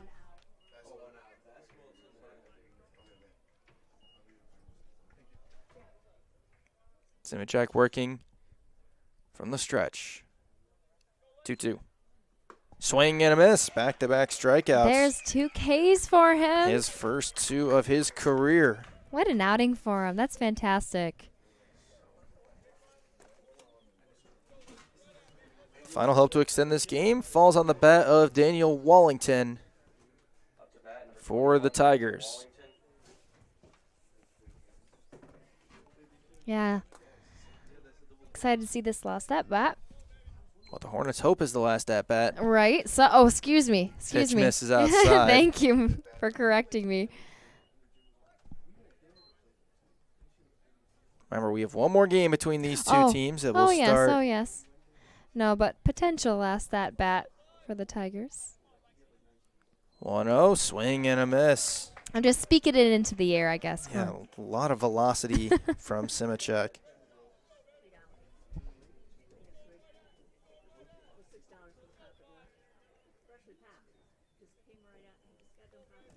One from Simicek. In for a strike. 1 ball, 2 strikes. Tigers down to the final strike.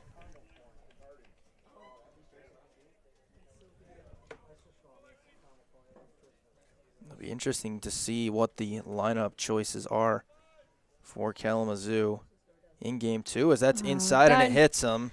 Loses the 1-2-3. That was my bad. I said that. I said it out loud. Yeah, that'll happen. That's all right. Brings up number 29, Anderson. Anderson's 1 for 2. Fly out in a single. Has also been caught stealing in the game. Parker Atem will pick up the win for the Hornets. He will now be 2-0 with his record. Ivan Sidalo will be the losing pitcher. He'll be 0-3 as that one misses.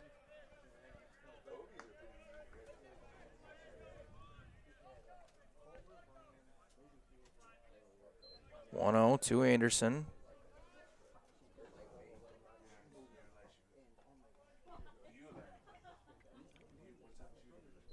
Fastball for a strike. That's at 86 from Simicek on the radar gun. Peeking through the window, are you? Yeah, I can see. I can see it. There you go. I love a radar gun. A couple of years ago, I did that, and people thought I was like magic.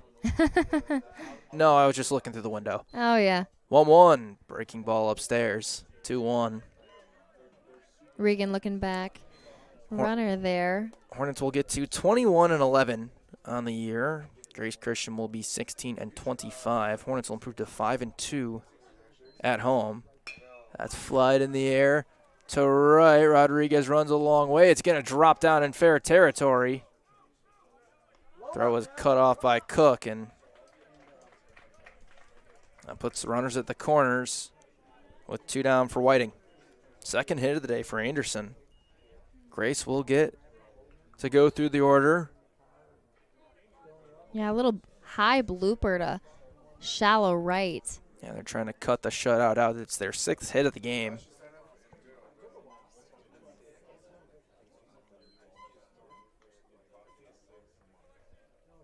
Two away for the Hornets. Whiting is grounded out twice. There's a strike to Whiting. High inside on him, too. Whiting did not give up an earned run Only 4 of the 15 Hornet runs are earned today.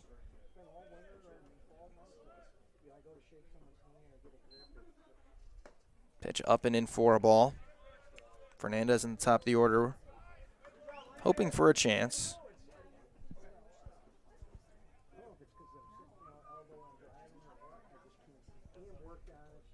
Got a 1-1 here on Whiting. Ball bounces down and out.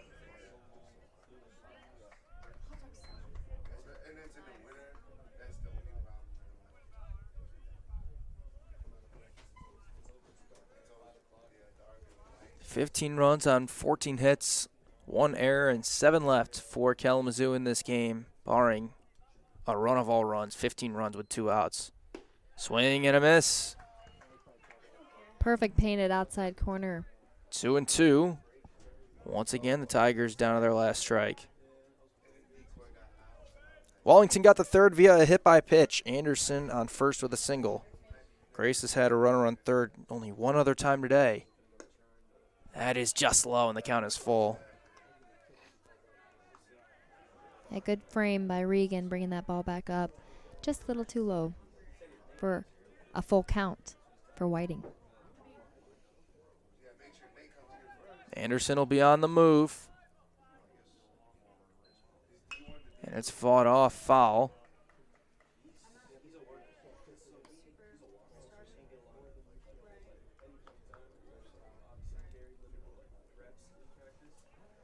Grace Christian trying to break the shutout, also scored their first ever run against Kalamazoo College in their history. 3-2. He rings him up. Simicek strikes out the side. Gorgeous outside to end corner. the game. And the Hornets get the shutout. They strand 2 runners in the inning. As our final line score, I'll give it to you in just one moment. So it'll go Kalamazoo 15 runs, 14 hits, 1 error, 7 left on base. Grace Christian, no runs, 6 hits, 5 errors, 6 left on base. As we look at the Kalamazoo pitching, we'll start with them. Parker Ayton, 4 strong innings. He'll be the winning pitcher. Reese Omadillo with 2 in relief. Alexei Simicek with 1 in relief. Their RBI totals today, they get 3 from Caleb Moore, 2 from Alex Fankel, 2 from Alex DiDio, 1 from the following: Raya Reinhardt, Daniel Bakari, Kieran Crossley, and Austin Kerr. We're going to take a break. We'll be back shortly for Game 2 of our doubleheader. Thank you all for tuning in. Zach Metz and Julia Rambo. Stay tuned for Game 2 coming up soon. Final score from Game 1, Kalamazoo 15, Grace Christian 0.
Welcome back to Game 2 of our doubleheader featuring the Hornets of Kalamazoo College and the Tigers of Grace Christian University. Zach Metz and Julia Rambo here. Kalamazoo picked up a 15-0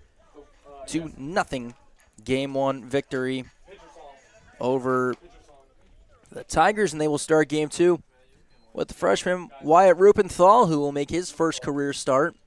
Hasn't given up a run in 2 career innings pitched. As we look at the Grace Christian lineup for this game, leading off and playing first base is Damian Fernandez. Batting second in center field is Jared Garnott. Batting third, the designated hitter, Reagan Muchler. Batting fourth, the left fielder, Dylan Thomas. Batting fifth, the catcher, A.J. Scott. Batting sixth, the third baseman, Jaden Schoeneman. Batting seventh, the right fielder, Aiden Pavlaka. Batting eighth, the second baseman, Braden Chavies. And batting ninth, the shortstop, Alex Bonema. Hornets in the field for this game. Wyatt Rupenthal on the mound. Liam Regan is behind the plate. Kieran Crossley is at first. David Steckow is at second. Cooper Mills is at third, or at short rather. Kay Pricing's at third. The outfield from left to right. Ryan Reinhart, Cam Kelly, and Robert Newland. Julia, how about Ryan Reinhart getting the start in left field? You know, I'm really enjoying all of this fun these Hornets are having today. Seems that, Ryer in left, heck. We saw David Steckow in left in Game 1. We did, and now we're seeing Ryer, and we definitely know he's a corners guy normally, but today, he's rocking left field. Damian Fernandez will lead off.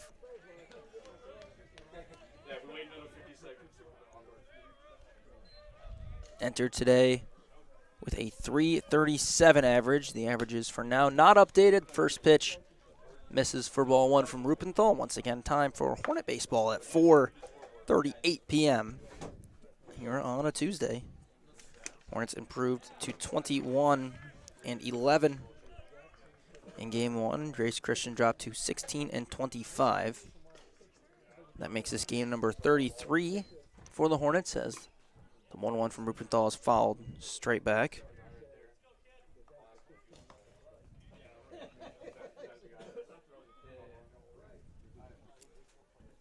As the freshman from Farmington Hills, Michigan, steps back onto the mound. Curveball, foul tipped into the glove for strike 3. This is game number 42 for the Tigers. Number 15, Jared Garnett. As Jared Garnott comes up. Hornets improved to 5-6 at home this year. Now 13-4 in non-conference play. First pitch is a strike to Garnott.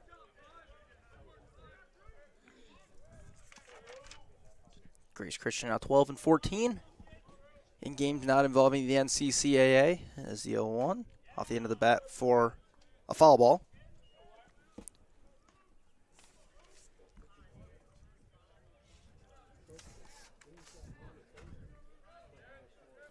Grace Christian now 7-21 on the road. A lot of road games for the Tigers this year. As the 0-2 from Rupenthal on the ground too short. Mills has it. Garnott has speed, but Crosley stays on the bag 2 away.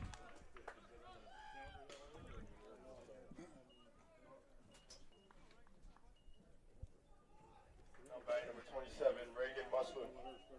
As Reagan Muchler comes up.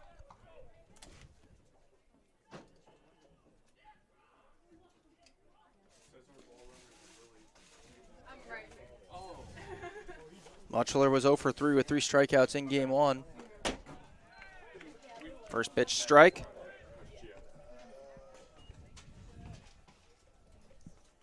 Yeah, Muchler looking for his first hit on the day.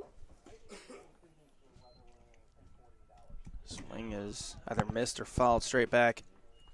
Game 2s of doubleheaders have not been kind to Hornets this year. They've won a couple of them, but they've had games where they haven't looked as strong. What's got to be different in Game 2 of the doubleheader today?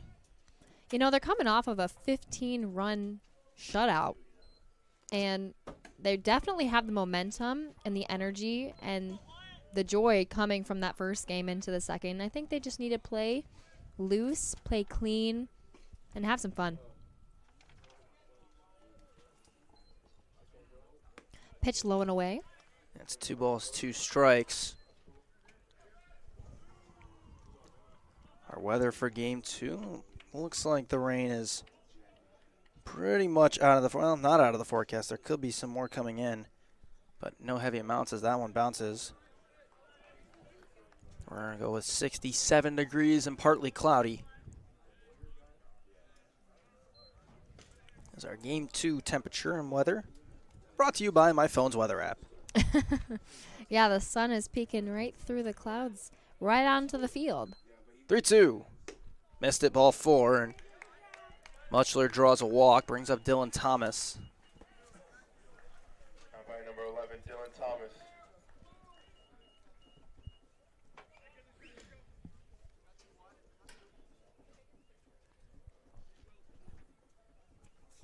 Thomas was 0 for 3 in game 1.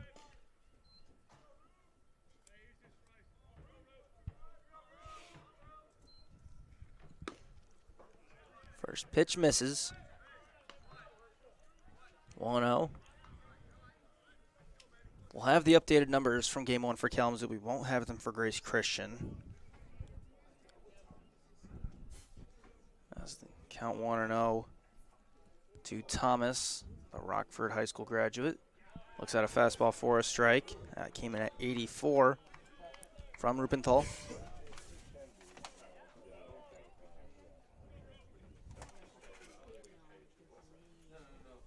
It was a staff day in game 1 for Kalamazoo. They only used 3 pitchers, though. Parker Ayton, Reese Omadillo, and Alexei Simachek, as that misses. It's 1-2.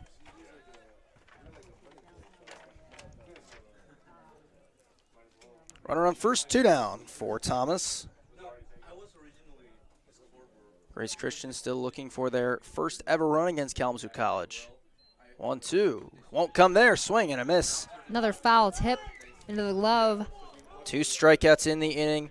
For Rupenthal, he strands the 2-out walk, go to the bottom of the first. No score between the Hornets and Tigers.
We're in the bottom of inning number 1 here in game 2 of the doubleheader, and it's Cooper Mills once again Leading off for Kalamazoo, the fifth-year senior shortstop.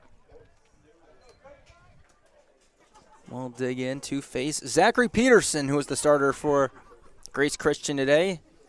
Freshman from Muskegon, Michigan, throws ball 1. Orchard View High School, making his second start of the year. He's pitched 11 innings, giving up 16 earned runs. Got the strikeout ability, also has the walk abilities. He fires a strike.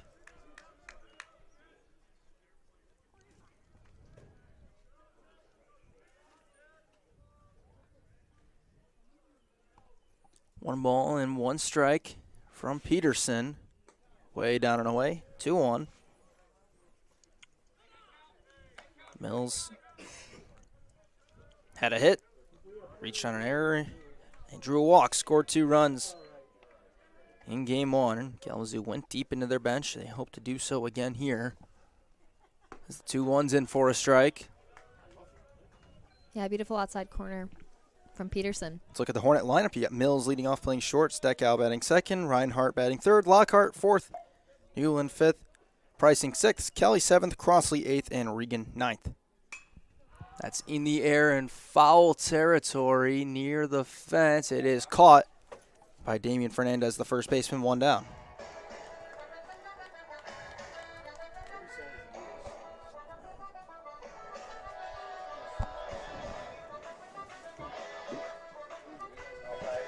And that brings up David Steckow, batting second baseman. Steckow picked up a hit in his pinch hit appearance in game 1. Scored a run. Yeah, lined right back up the middle. He fouls that one straight back. Steckow on the year is up to a .315 average. Has been one of the hotter bats in the lineup.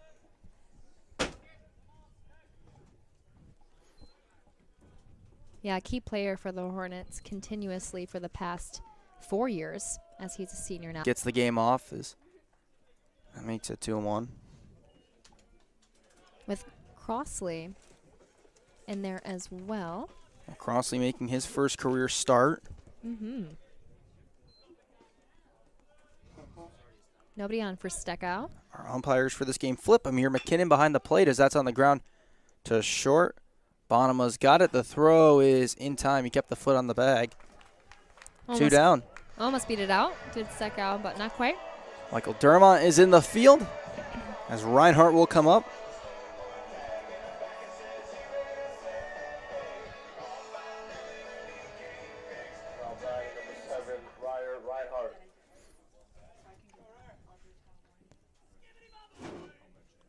Reinhardt in game 1 didn't get a hit, but he did get an RBI. It was 0 for 2.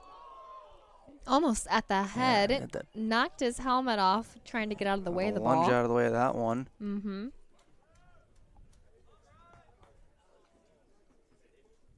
Got a 1-0 to start.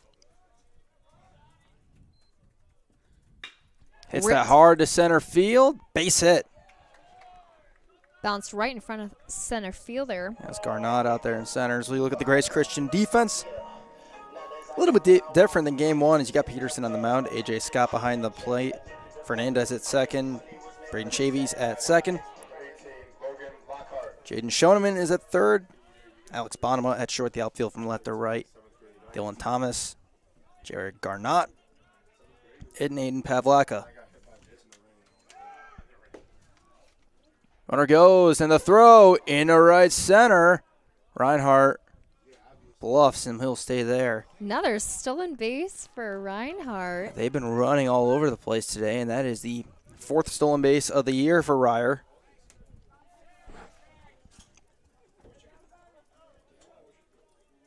As Lockhart is ahead in the count 1-0. Logan Lockhart, the hero of the Trine Series. Hitting .333 in the year with 25 runs batted in. Hits that hard and a left base hit. Reinhardt will get held at third. Throw rolls away, but no damage. And it's now runners at the corners. 2 down for Robert Newland.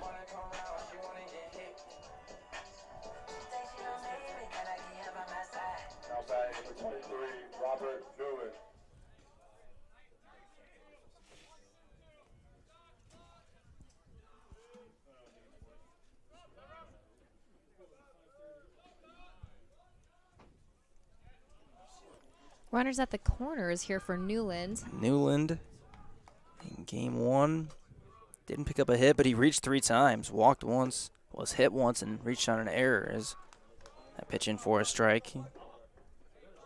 Picked up in 3 runs in the game, including a couple of steals. He's behind 0-1. Lockhart takes off, pitch down and away. They won't throw down.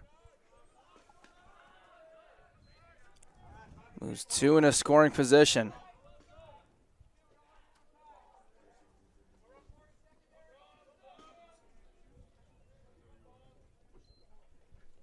Down and out.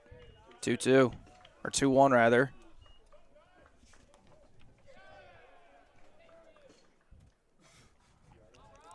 Blake Parpar is preparing to be the next arm for the Hornets. That's down and in. 3 balls, 1 strike.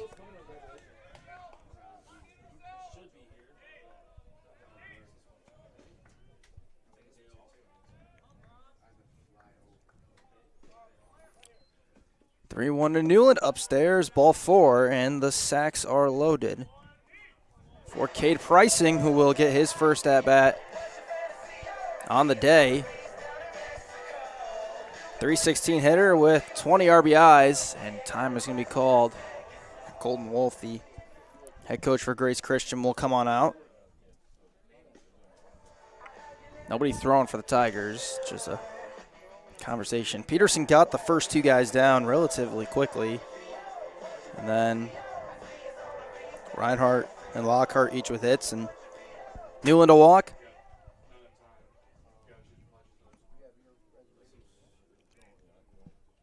Yeah, both of those hit balls from Reinhardt and Lockhart. And I love that we have back-to-back most of the time when the Hearts, if you know. I never thought about that. Yeah, they're spelled. The last 4 letters of their names. Spelled the same. Yep, you got the Hearts. You got Ryan and Locke. Mm-hmm. K. Pricing. Sophomore from Niles, Michigan.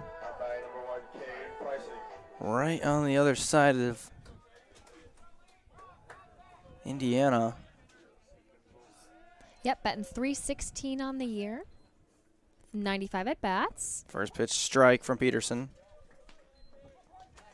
As of late, been one of our key infielders for the Hornets. And he's been most of the time the full-time guy at third base. Mm-hmm. As the 0-1 is down and away. Trying to pass it along to Kelly and do it with a Hornet lead. 1-1. In. Did it hit him? It did.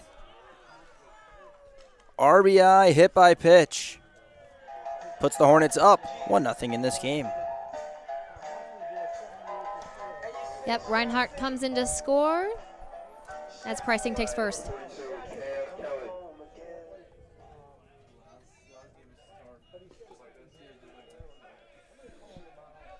Two away for the Tigers. Kelly had a hit in game 1. And he hits that hard in the left base hit. Lockhart in. Here comes Newland. There's going to be a throw to the plate. It is offline. A 2 RBI single for Cam Kelly. Makes it 3-0 in the bottom of the first. Good block to keep that ball in front. A.J. Scott at the plate. Keep the runners from moving up as Crossley comes up now. Mm-hmm.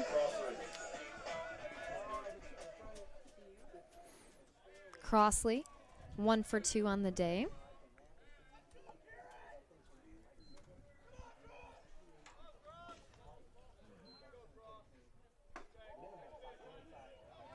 With Pricing over at 2 in scoring position, 2 away for the Tigers. In the bottom of the first. Almost nicked, and it did nick get him. Yep. It did, and that's Just a little bit of the skin. going to load the bases again. Second guy Peterson's hit in the inning. And so the Hornets are going to send 9 to the plate in the first.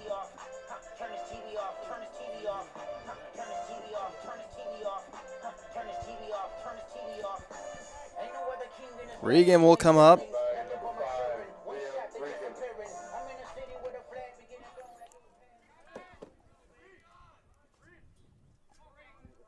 Regan came in for Mooring. Game 1, picked up 2 hits and 3 RBIs. First pitch, strike.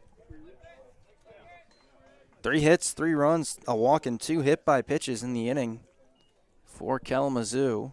Yeah, bases loaded once again now for Regan with 2 away. Can really do damage here. He looks at another strike on a breaking ball. Yeah, big movement there for Peterson.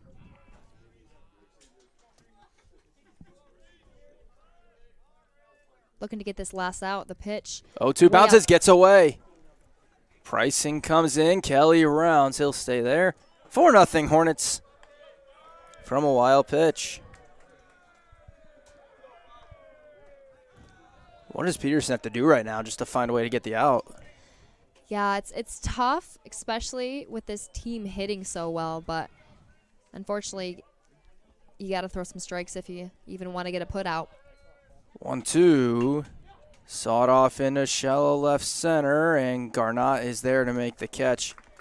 And the inning, but the Hornets send 9 to the plate. They score 4 runs as we go to the second. 4-0 Kalamazoo.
And we're moving to the top of 2 here, bringing in a new pitcher on the bump. That's Blake Parpart. Another 5th-year senior out of Farmington, Michigan. Brings A.J. Scott up to bat, catcher behind the plate. Parpart's making his 6th appearance at a 4.76. Starting off with an 0-1, breaking ball outside to Scott. That brings up Shonema. Pavlak. After A.J. Scott. Now putting the count at 1-1 with an outside pitch. Scott had a hit in game 1, also struck out. Parpart's a guy who throws with a lot of velocity. That's poked up in the air. Shallow right field. Newland calling off. Makes the grab. For out number 1.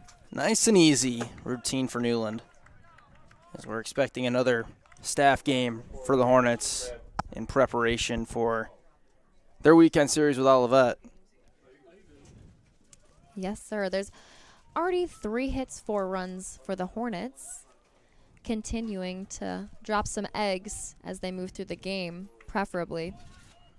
Yeah, 8 innings, no runs for Grace Christian so far today. As Parpart throws an outside pitch there for ball 1.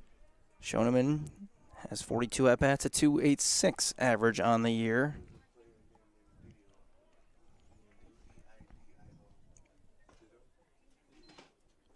The pitch outside there, Regan makes a good stop. Yeah, overextension from Parpart. Or the grab. Yeah, Shonema, third baseman, coming in for this game, looking for his first hit of the day. Didn't play in game 1.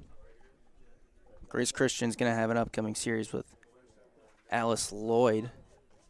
And they're gonna play Olivetta in their regular season, so they've got Poked right side and just foul. They've got plenty of MIAA experience this year. These 2 games, a game with Olivet, they actually defeated Calvin, a 9-0 victory. They did. Over the Knights. They also played a game against Central Michigan this year, so they've been going all over the place. Wow.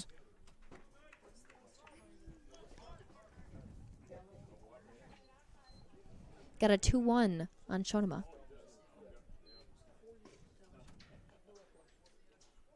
The pitch is ripped back right at us for a 2-2.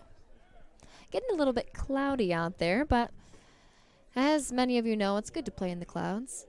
No sunballs at hand. It could be seeing some more light drizzling, but it seems unlikely now after checking the weather. Pitch just up for a full count. Yeah, Shonema working this count. Trying to get on for his teammates here. Already 4-0 in the top of 2. And the Hornets will have the top of the order again in the second as they sent 9 to the plate. And just outside for ball 4. And there's a runner on. looks like he is. The old phrase is you throw, you don't aim. And it looks like Parpart's trying a little too hard to hit his spots right now and overextending and short arming a bit. And it's causing some of these balls to be missed a little bit.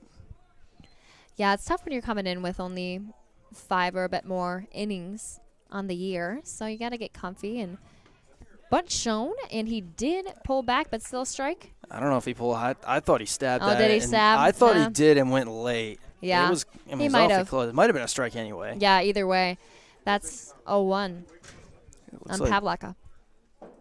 there's another Hornet arm continuing to get ready.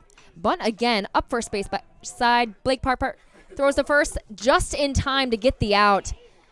Speed wheels was Pavlaka. Almost made it out, but not quite. Moving the runner. So once again, Grace Christian has a runner in scoring position. Game 1, they didn't have many base runners. They only left 6 guys on base, but they had in 4 of the 7 innings guys in scoring position and couldn't put them across. As Chavies will get the chance to do it here.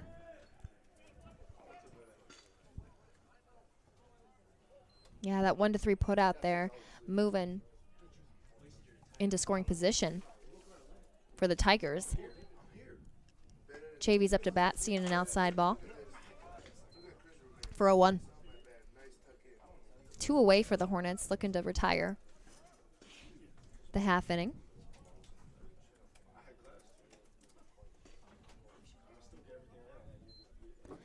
Big lead out there for That's a good Shonema. pitch. That's a good pitch. Looked like a changeup, just caught Yeah. the outside part of the plate. Yeah, beautiful breaking ball. Outside for the lefty here. Parpart looking him back and delivers the pitch. He's Up and out. He's missing high with that fastball. Bringing some speed with it, but He's always been a hard thrower. Mm-hmm. Because the control of the fastball has been a little problematic at times. If he can, now unfortunately he's a 5th-year senior, but if he can get that down, he can be a really valuable arm. ripped into right center. This ball is almost caught just down. Scoring is Shonema into second. Sliding safely is a double for Chavies. Just dropped barely by Robert Newland. Almost had the catch, but that's a double RBI for Chavies. Yeah, the first ever run for Grace Christian against Kalamazoo is hung in the air seemingly for forever. Drops down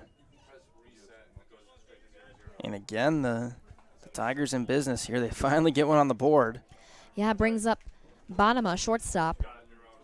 Once again, scoring position for him, 2 away. It got really dark here quick. It did. Strike in there. Almost swung. Beautiful outside. For an 0-1. That's the first hit of the game for Grace Christian, too. Gets him on the board. Hornets have their next arm getting ready. Looks like Pickoff attempt at, 2. In there safely. Looks like Eric Shepard is going to be the next guy for Kalamazoo. They only needed 3 guys. Aiton, Omadillo, and Simicek in game 1. Ball way up, and that's going to be a wild pitch. Advancing is Chavies to third. Almost hit the bat. Almost hit the head and bat of number 2, Bonema, but managed to get out of the way. I saw a play when I was working in the summer. A pitch up like that, exactly like that one. Yeah. He ducks out of the way. It hits his bat. There was a guy on second. In fair ball. No, it wasn't a fair No, ball. not fair. It was caught by the catcher. Oh, and then wow, they for a foul. doubled up the Okay. guy on second base. I wrote it down as a pop out. It Yeah, was exactly. one of the wackier things I've seen. Swing and a miss for a 1-2. And Bonema had 1 at bat in game 1. It was a strikeout against Simicek. Yep, 1-2 with runner 3 now. Ripped over to second base. David Steckow to the ball. Makes the put out for a 4-3. Yeah, not an easy play. Good Nope. job by Steckow. Yeah. And that'll move down to the bottom of the 2, 4-1. Hornets to Tigers.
Brings us to the bottom of 2. And, of course, the rain is starting to come down on these Hornets and Tigers here. It's quite unfortunate. It's harder than it was.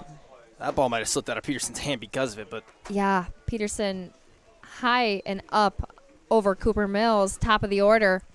Moving Mills, Steckow, Reinhardt. Oh, my goodness, it's really coming down, but yeah, I mean, it shouldn't be long.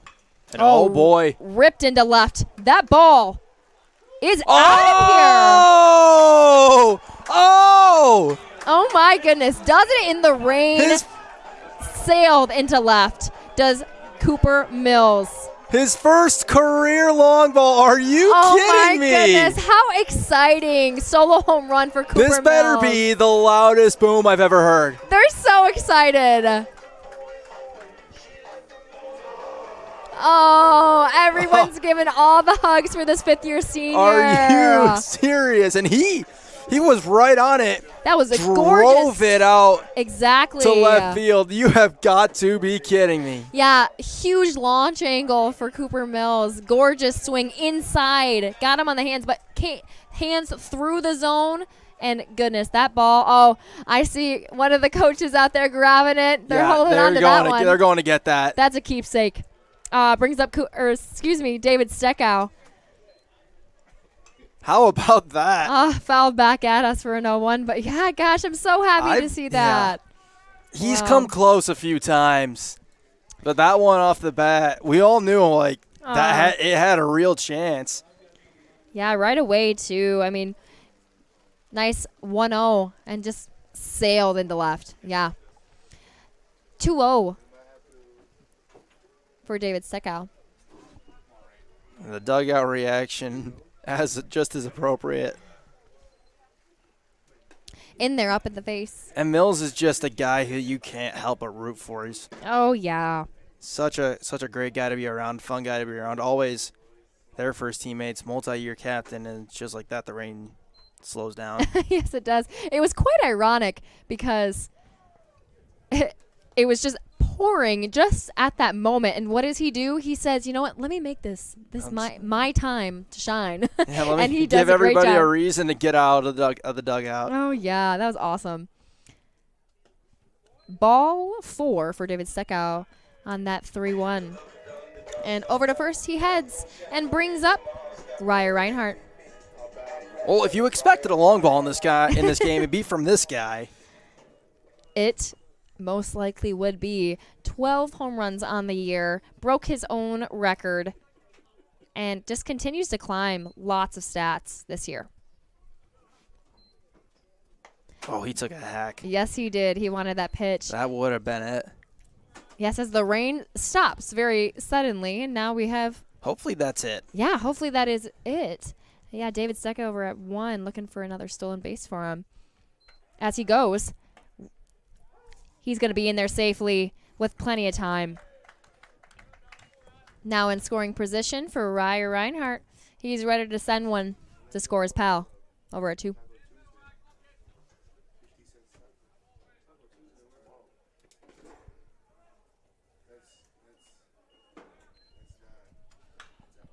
Oh, just a touch under it. Yep.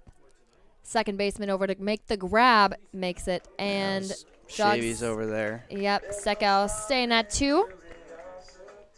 1 away for the Hornets. Brings up Logan Lockhart. Cleanup hitter for the Hornets.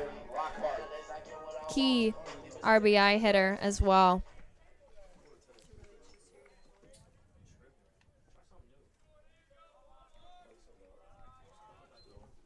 Logan Lockhart, 25 RBI in the year so far.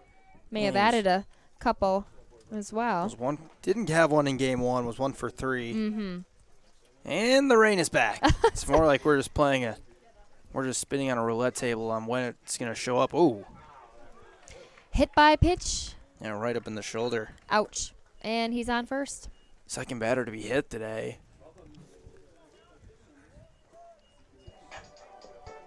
Oh, somebody needs to go take the video and the baseball of Cooper Mills. Yeah. And when he gets put into the Kalamazoo Hall of Fame one day, put that up there with him.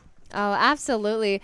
Being a fifth year, your only home run this type of day, I mean, that's so exciting for him. Really ending on a great positive note. Newland up to bat here, taking a breaking ball strike for an 0-1. He walked his first time up. He's been the hit streak up to 5 with a hit. He was hitless in game 1, so he loses the hitting streak, but he keeps the reaching streak going. Mm-hmm. Takes a 1-1 here. David Steckow dancing over. He's taken. And seems the ball's getting a little bit wet and not able to make the throw as Scott behind the plate. It's really coming down now. If this keeps up, we'll probably end up in a rain delay, but I don't think it's going to keep up, knock on wood. Yeah, it seems like it's coming and going. Got a little bit of light coming through the clouds in the back of Woodworth. The pitch to Newland is ripped into left, and it's going to bring a run in. That's going to be tagging David Steckow and scoring him in. Lockhart stays at 2, and RBI sack for Newland.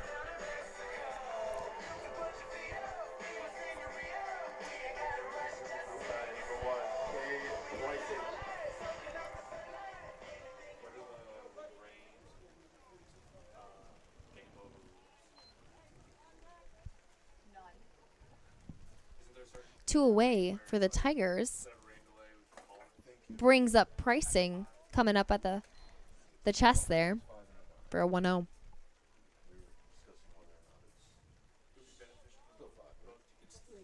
Tigers, MLB Tigers, are set to play Padres again tonight.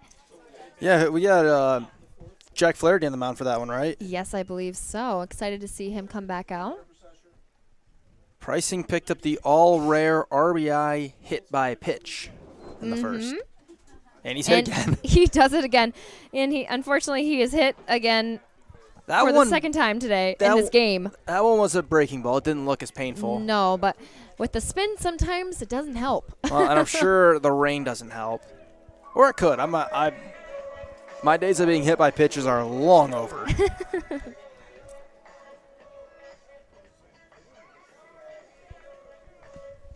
Yeah, putting the score of 6-1. Hornets to Tigers. Runners Lockhart and Pricing at second and first.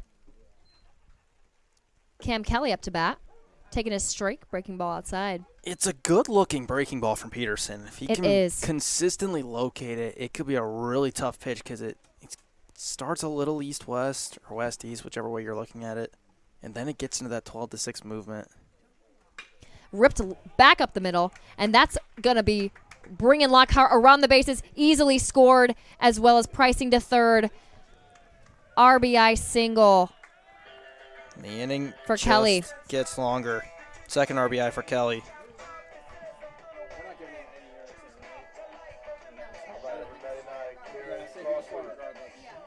Just double checking.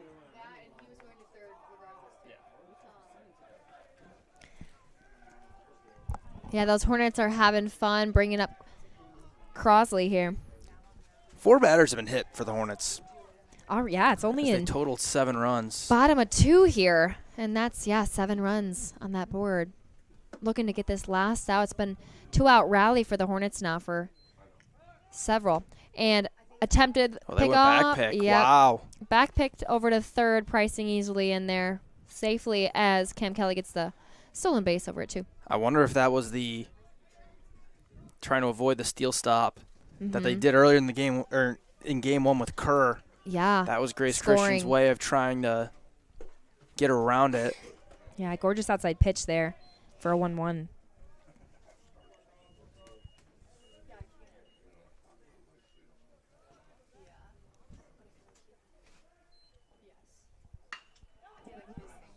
That ball shell and made the catch. Yeah, I was going to say. It had some heat on it. Yeah, it did. It looked like it was going to drop, but made the catch. But congratulations to Cooper Mills. Yes. Back to that. That's wonderful. Love to see all the energy from the Hornet dugout. We see Dylan Rodriguez getting in the game as well. Hornets will make a pitching change here as we start the top of the 3rd inning coming up.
We're on the top of inning number 3. Hornet pitcher number 3 is Eric Shepard. A sophomore from Canton, Michigan.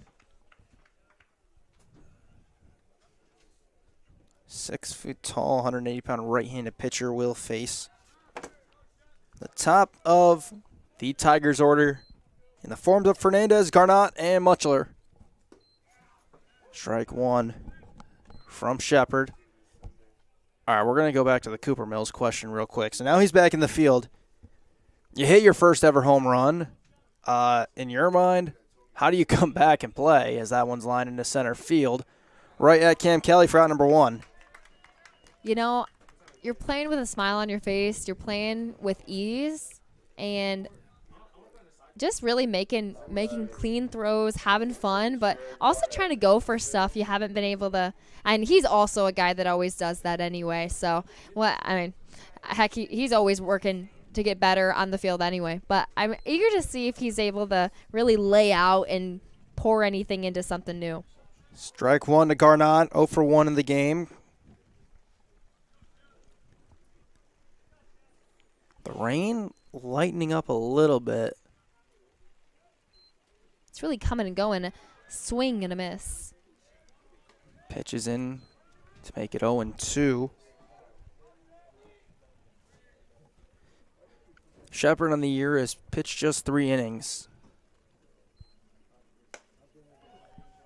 That one just misses.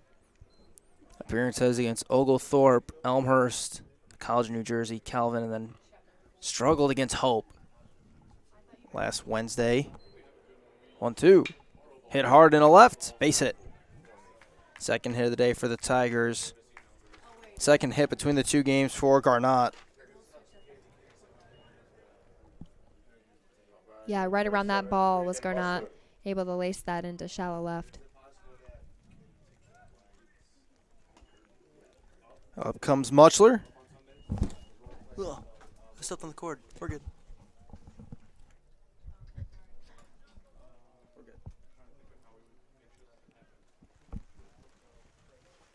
The rain is really coming and going. It is. Garnott, remember, great base stealer. There he goes. Throw down's going to be a little off. Did they get him? Ooh. Very close. Did not. Yeah, it does not help that the ball may be wet, but Regan still made a decent throw there, just not quite in time for the speedster, Garnott. Another runner in scoring position for the Tigers.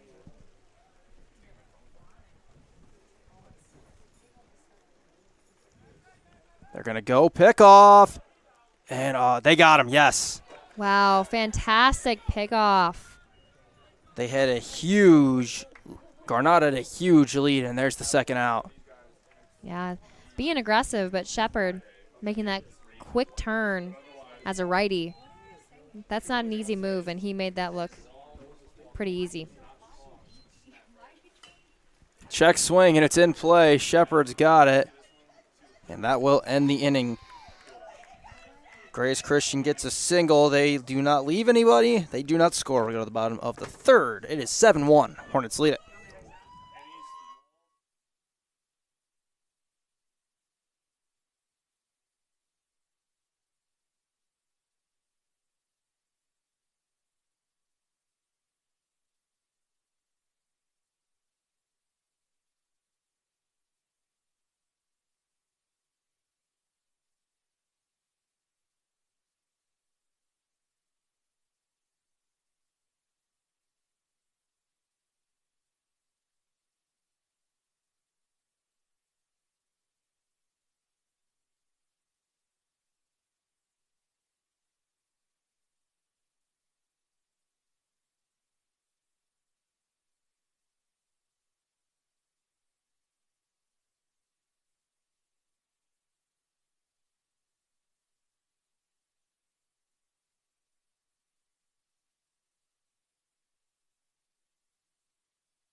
Bottom of the third. 9-1-2 for the Hornets. Liam Regan, followed by Cooper Mills and David Steckow.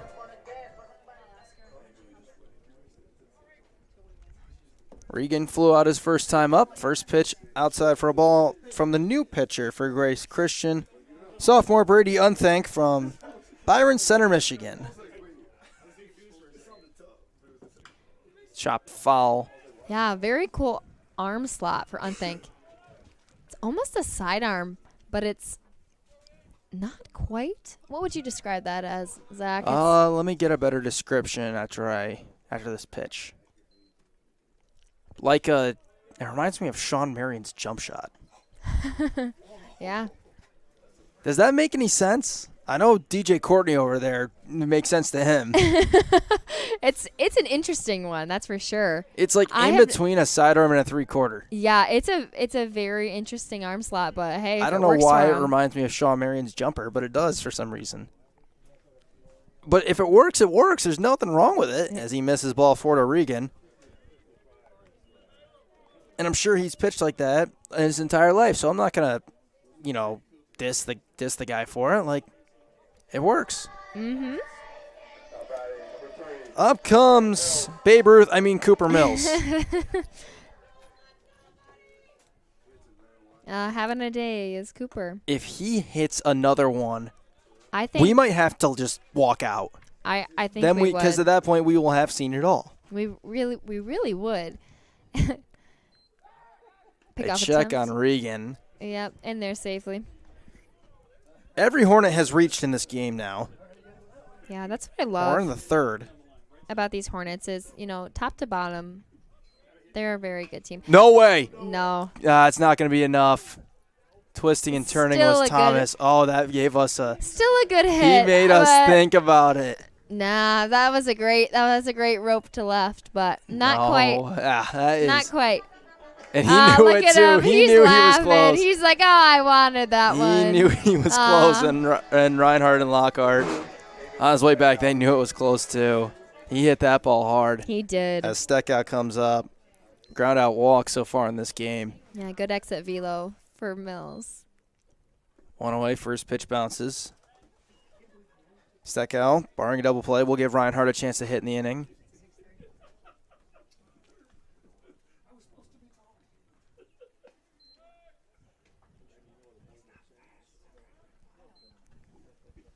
Yeah, Regan's got one stolen base on the year. Yeah, and he doesn't have a big lead either.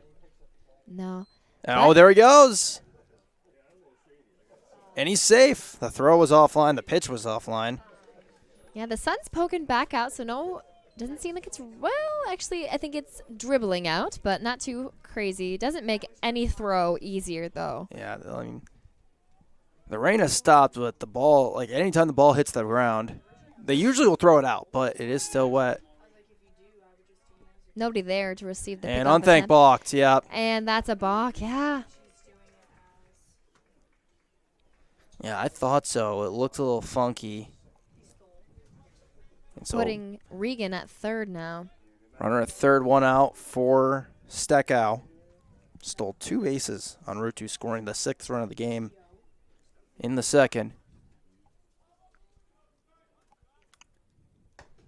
Pitch upstairs, and it's 3-0.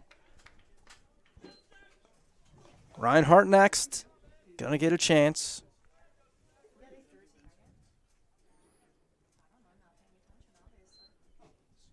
And that's outside a 4-pitch walk to David Steckow. Puts runners at the corners for Reinhardt. Yeah, second walk for Steckow on the day. Yeah, it doesn't seem that Unthank is really putting too many strikes in the zone right now. So, especially with Reinhardt up the bat, I'm curious to see what he throws if he's able to hit some zone. He's got a lot of movement on his ball. Tons. Steckow just said it has 2 stolen bases already. Reinhardt singled his first time up. Show bunt, pulled it back. There won't be a throw down. 3 stolen bases in a game for Steckow.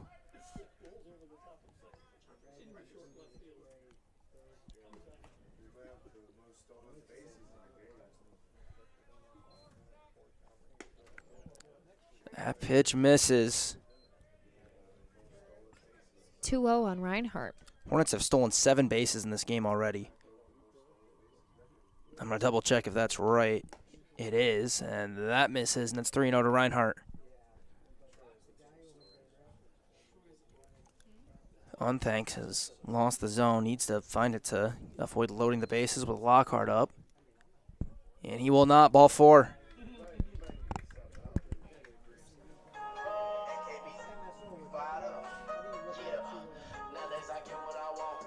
Yeah, third walk of the inning. And time is going to be called. Are we getting the pitching change? I saw Colton Wolf look over there, but I didn't see him make any motion. Looks like he's just going to talk to Upthink.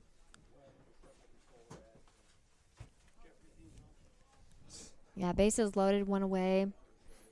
Remember, coming up at 7 o'clock, Kalamazoo College Women's Lacrosse will wrap up the regular season when they take on Adrian. With lots of fun new players for their team. We talked about that. Go watch that senior night as well.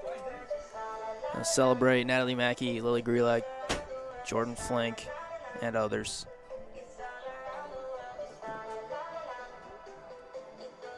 The record for stolen bases in a game is 12. They did that earlier this year at Earlham for Kalamazoo College. They did it last year at Olivet as well. I definitely think it's a possible running, but also considering that this is a 7-inning game, that does kind of change things too if they're playing full. I mean, bases are loaded, so Steckow can't take another base, at least not yet. As Lockhart comes up. Pitch way up. Good grab by Scott behind the batter there. Yeah, 1 out. Bases loaded. Logan Lockhart, as we said earlier, 25 RBI. 1-0, down and out. That's 10 consecutive balls.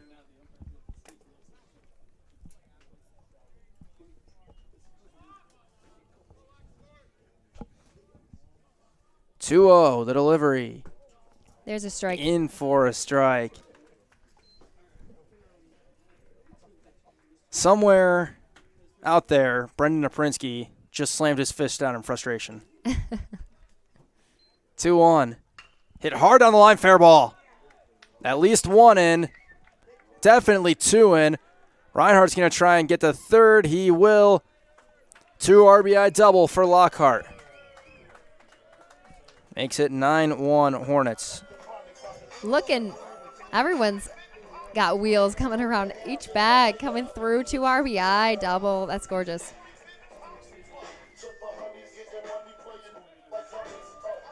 As up comes Newland.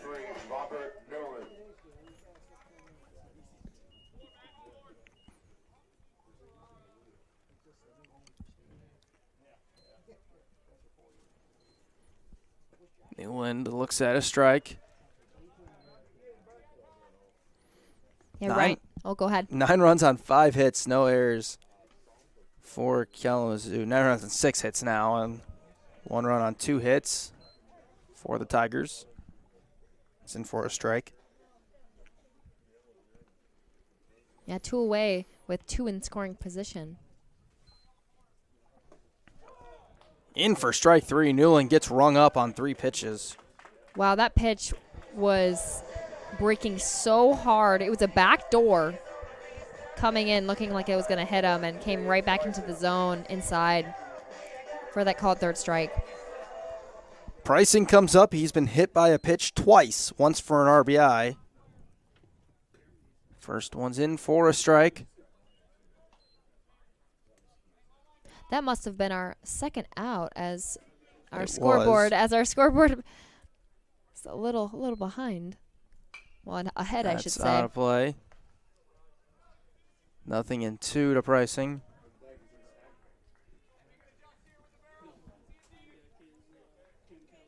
Yeah, Mills was the only other out of this inning besides It's Newland. Up and in, 1 and 2. Pricing scored a run in the first after he was hit to drive a run in. And that's hit hard to left. Base hit. One more in. Lockhart's going to try. He will be in standing up. 11-1. Hornets in front. 2 RBI single.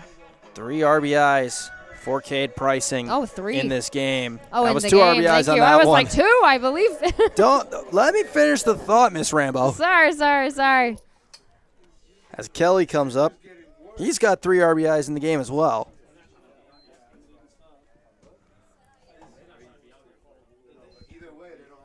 First pitch up. Ball 1.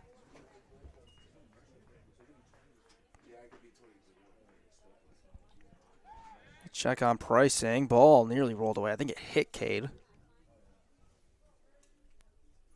Doesn't seem to have phased him at all. Fixing up his glove, ready to steal.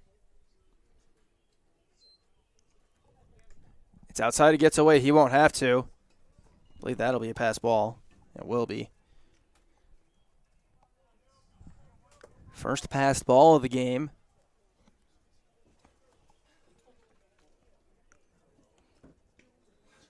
Two down here in the bottom of the third. It's 11-1. Kalamazoo has jumped out again on Grace Christian.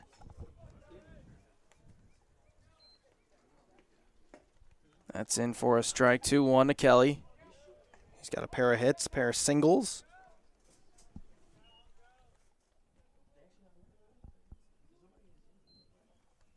Upthink from the stretch. That's high.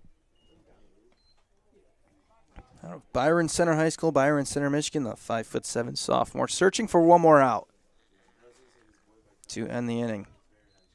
3-1, way outside, ball 4. Yeah, biochemistry major at K College Junior, Cam Kelly.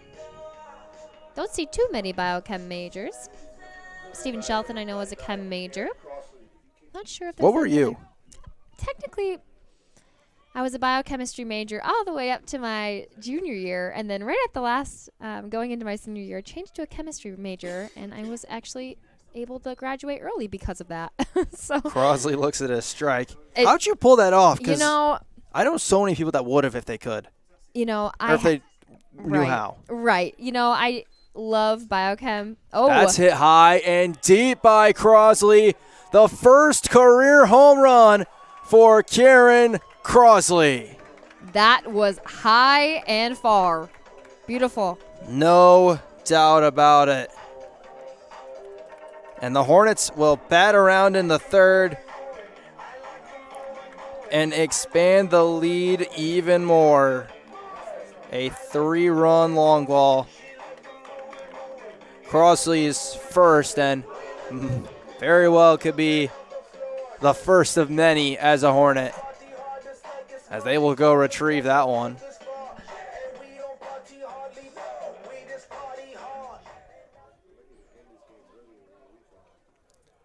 As up comes Regan to bat for the second time in the inning. Goodness, lots of score. Lots of runs this inning for the Hornets. And time called, and we are going to get the pitching change. So Hornets with a 14-1 lead over Grace Christian, and we get a pitching change.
The new pitcher for Grace Christian is Kenton Wilson, freshman from Maricopa, Arizona, 5'11" righty. Julia, what do we got? 6.1 innings pitched for him.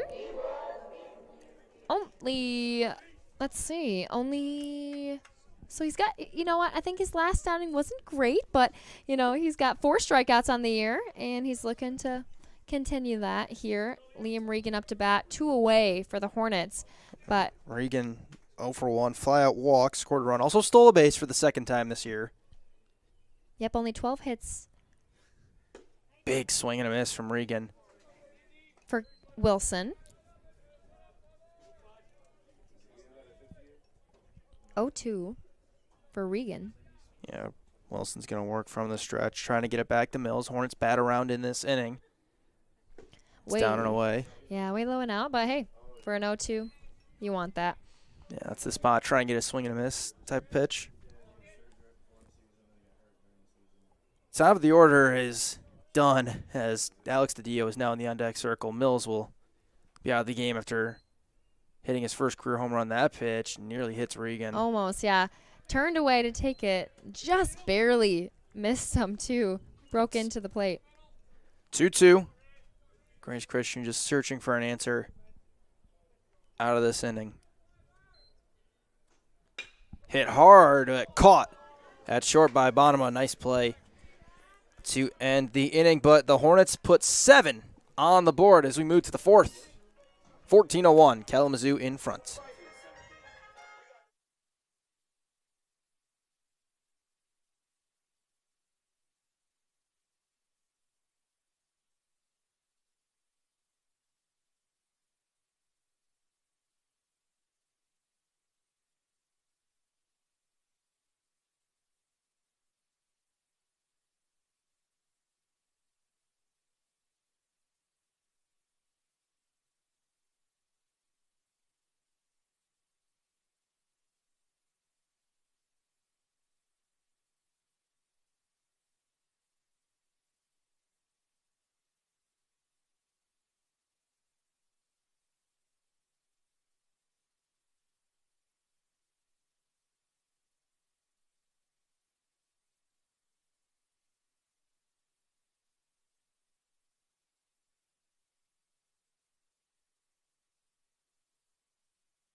New Hornet pitcher is Gabe Sokol entering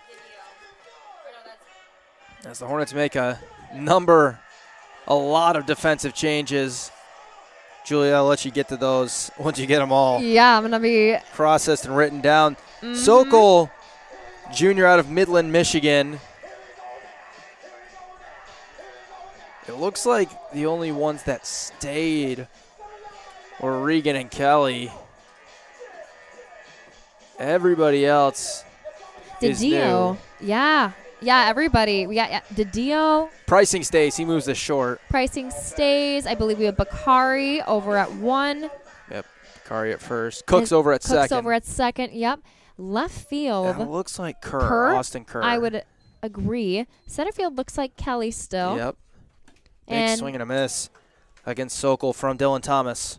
is that Dylan Rodriguez in right? I believe it is. I believe so as well. Yeah, lots of substitutions here for the Hornets. Sokol will face Thomas, Scott, and Schoeneman as that one is fouled off.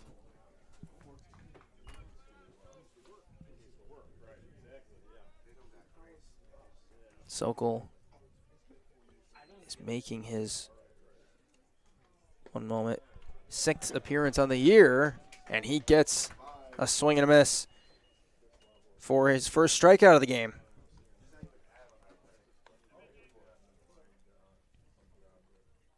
It's his 4th strikeout of the year, pitched 5 1/3. As in comes Scott.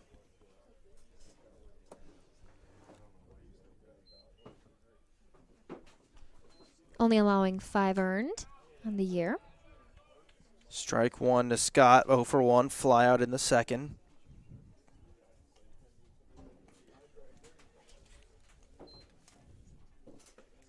Good looking bending breaking ball and make it 0-2.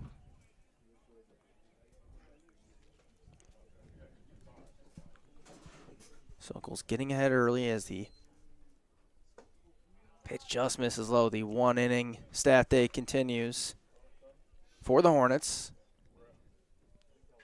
Yeah, beautiful low in pitch there. Just missed the strike for a 1-2. Pitch out of play.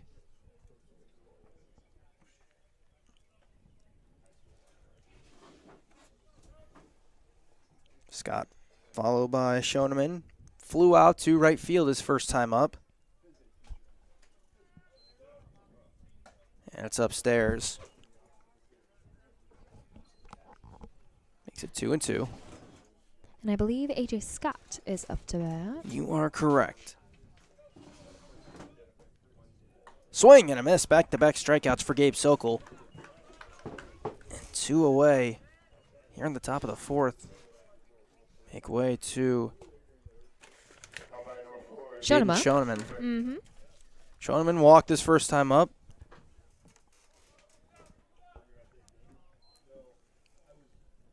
The only run of the game as well. Just outside for a 1-0. Yeah, he scored on the double by Chavies. We've got all the defensive changes covered for now. Sure more could be coming as chopper to short. Pricing waits on it. The throw is in time. Really well done Quick transfer. by Cade Pricing. Yeah. You're absolutely right. We go to the bottom of the 4th. 14-1. Hornets lead.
Grace Christian makes some defensive changes as we start the bottom of the 4th. New catcher for them, Caleb Achatz, junior from St. Clair, Michigan, and in left field.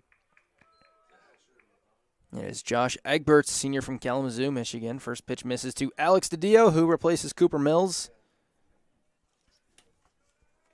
DiDio started in game 1.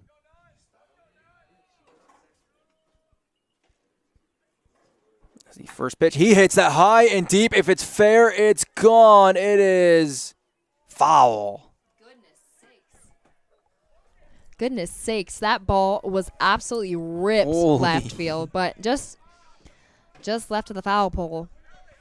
Barely, but man, that was a long ball. That ball traveled.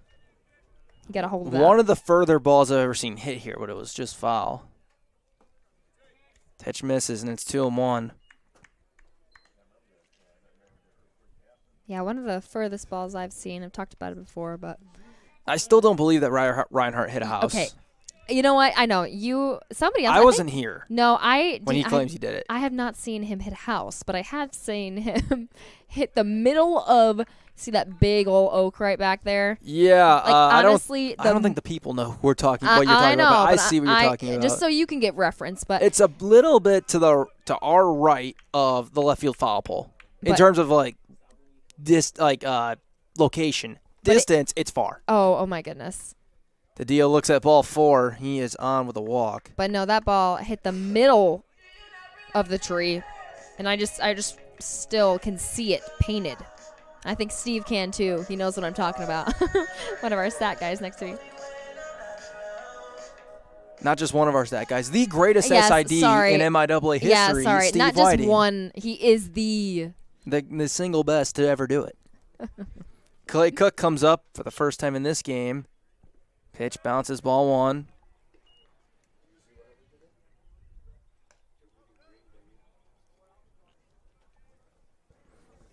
Kerr is in the on-deck circle, so he takes Reinhardt's spot.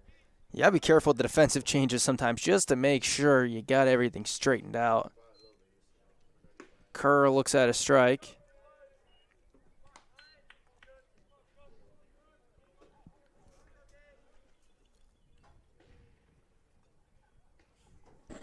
Hornets have more arms throwing as their staff day continues. That misses.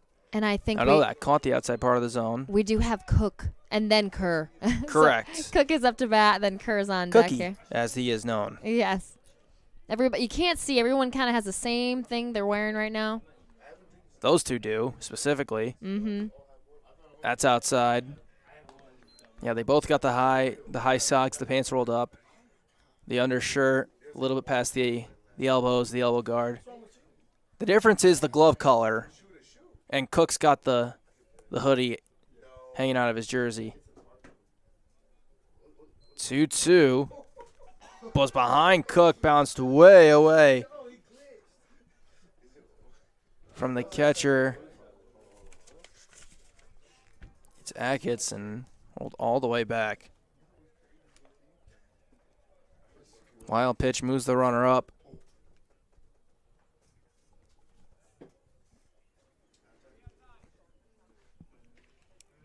Three balls, 2 strikes to Clay Cook.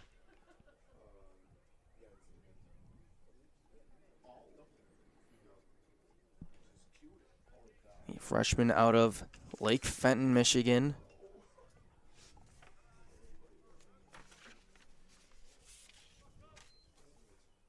He gets hit. Would have been ball 4, but instead it's up on the shoulder. Lots of hit by pitches today. Mostly on the Kalamazoo side. And we're going to get another pitching change, so the Tigers will make a switch. Pitching change coming up.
Grace Christian pulls the DH out, and Reagan Mushler will come into pitch. He faces the lefty Austin Kerr, and first pitch misses outside for a ball.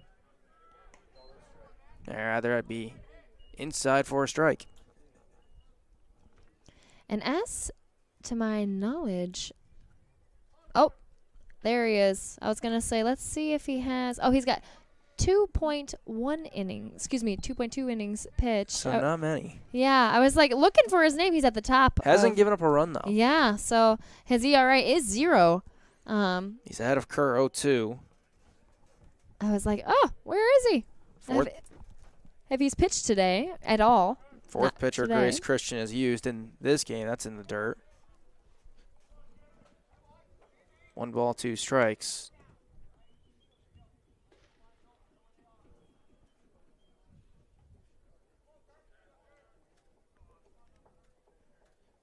DiDio on second, Cook on first. 1-2 to Kerr. He gets rung up. Strike 3 called. And there is one away. Brings up now Alex Fenkel, who is into the DH spot in place of Lockhart.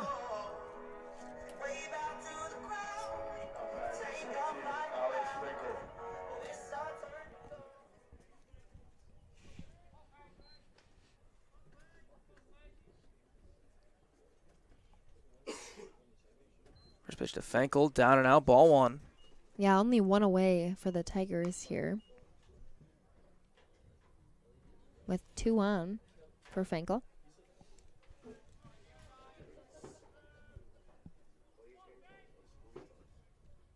One 0 is up and out. Fenkel, like so many others, came in off the bench in game 1. Picked up 2 RBIs, also scored a run. Reached on a fielder's choice to bring a run in, and then had an RBI ground out that scored Clay Cook. Puts that one back into the screen. Junior out of West Bloomfield, Michigan.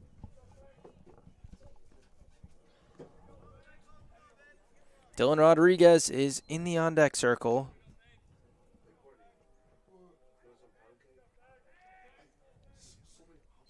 Two one.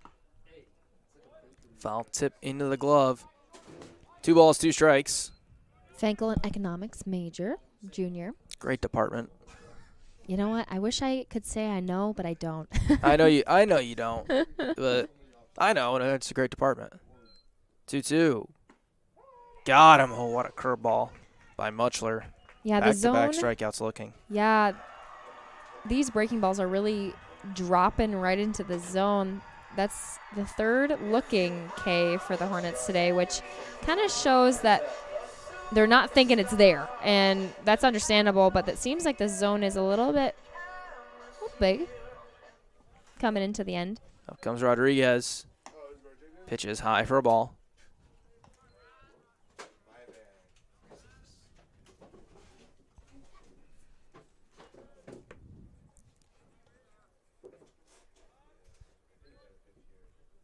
Big swing from D-Rod and miss.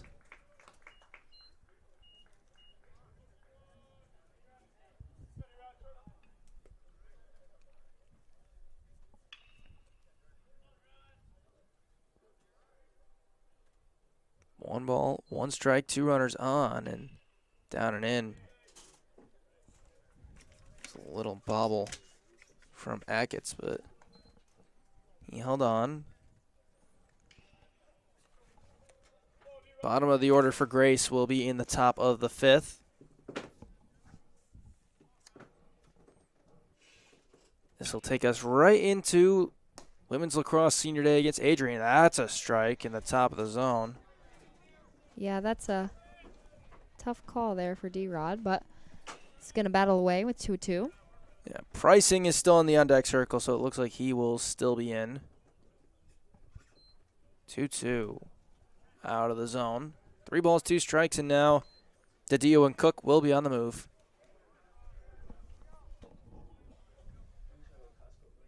Definitely cooled off. Certainly. Well, the sun is tucked away. There they go on the ground to third, bobbled. There's still a play. The throw is in time For the first time today, Grace Christian puts a 0 on the board, and they strand a pair of runners. We go to the top of the 5th. It's 14-1. Kalamazoo leads.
First pitch is a big swing and a miss to start the top of the 5th from the next Hornet pitcher, Cole Gruppenhoff, lefty freshman from Bloomington, Indiana. Julia, what do we got? 4.5 ERA with only 2 innings pitched, 3 hits, and 1 strikeout. Couple of swings and misses from Pavlaka. He had a sac bunt his first time up that would lead to Grace Christian's run in this game as that pitch misses. Only 1 earned for Cole. He's making his 3rd appearance.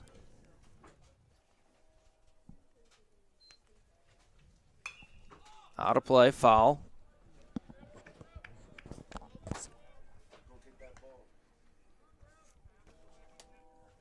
$14 runs, 8 hits, no errors for Kalamazoo. 1 run, 2 hits, no errors for Grace Christian. There's the 1-2.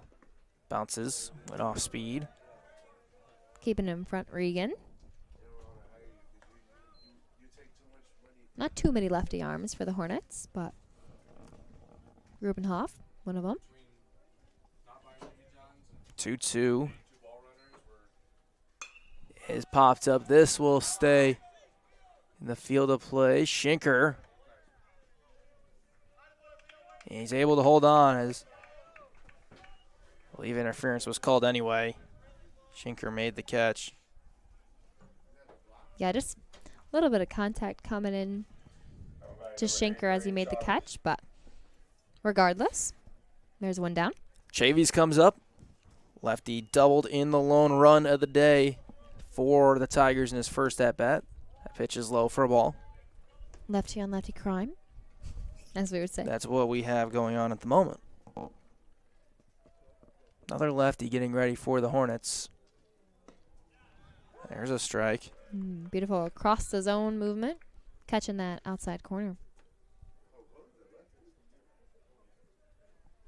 Went away, nobody on. For Gruppenhoff. That's outside. 2-1. Just running on the list of possible options at this point for the Hornets. You've seen so many guys today as that's fouled over the Hornet dugout on a check swing. Not that it's a bad thing. It's a great thing. See how these guys get in, but large majority of the roster between the two games has been used. And sir, like you're not seeing Jacob Davis throw today. You're not seeing like a Logan Lockhart pitch today. He's hit as a 2-2. He did not go. I think he thought he went. Yeah, and as well as based on his reaction, he did. yeah, as well as thinking it might have been just a called third anyway. It was a great pitch. He's got a closed off stance, which you don't see too much. 3-2. Got him. Strike 3. Yeah, a beautiful pitch. Almost from does the Gruppenhoff. same pitch. Beautiful outside corner. On Chavies. Number 2, Alex Bonella.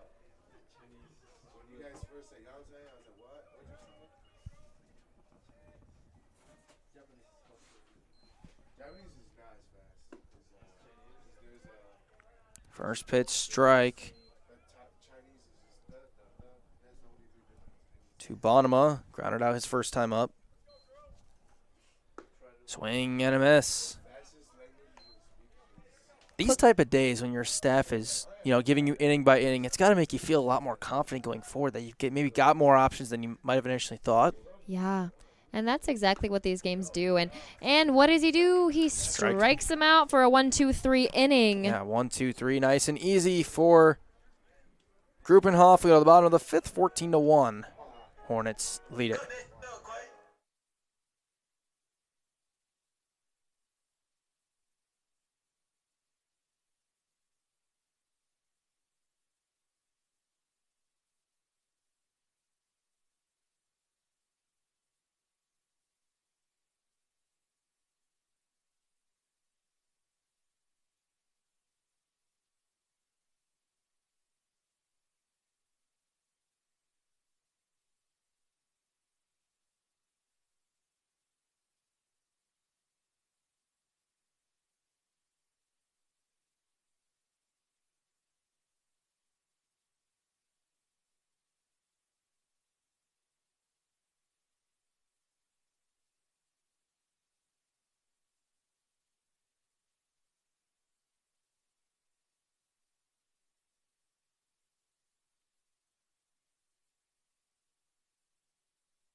Bottom of inning number 5, and it's 14-1 Hornets still. K Pricing, one of the few starters left in this game. One of 2, actually, that is still out there. Yeah, Schinker. Schinker will be on deck, and then Bakari. Daniel Bakari will hit in the inning. First pitch to K Pricing is in for a strike. Yeah, seeing a lot of strikes thrown from the original DH Muchler, but now into pitch. Finishing up the last inning for the Tigers. Finished out the inning, and then he starts the 5th. Fires high for a ball. Colton Wolf probably just wants to get out of here and use as little arms as possible. The way today has gone.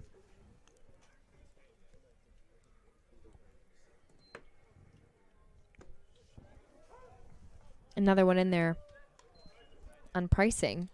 Pricing is 1 for 1. He has been hit by a pitch to drive a run in, has an RBI single, and has been hit by a pitch again. Yes. As that misses. Yeah, 2 RBI for him today, but on base, 3 out of 3.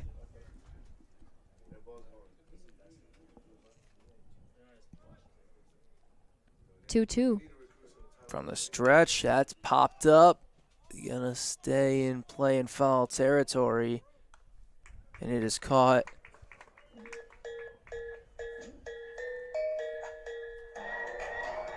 That brings up Leo Schinker. Yeah, by the way, Mike Ott's taking a seat. He's no longer the third base coach. Brennan Craig's over there now.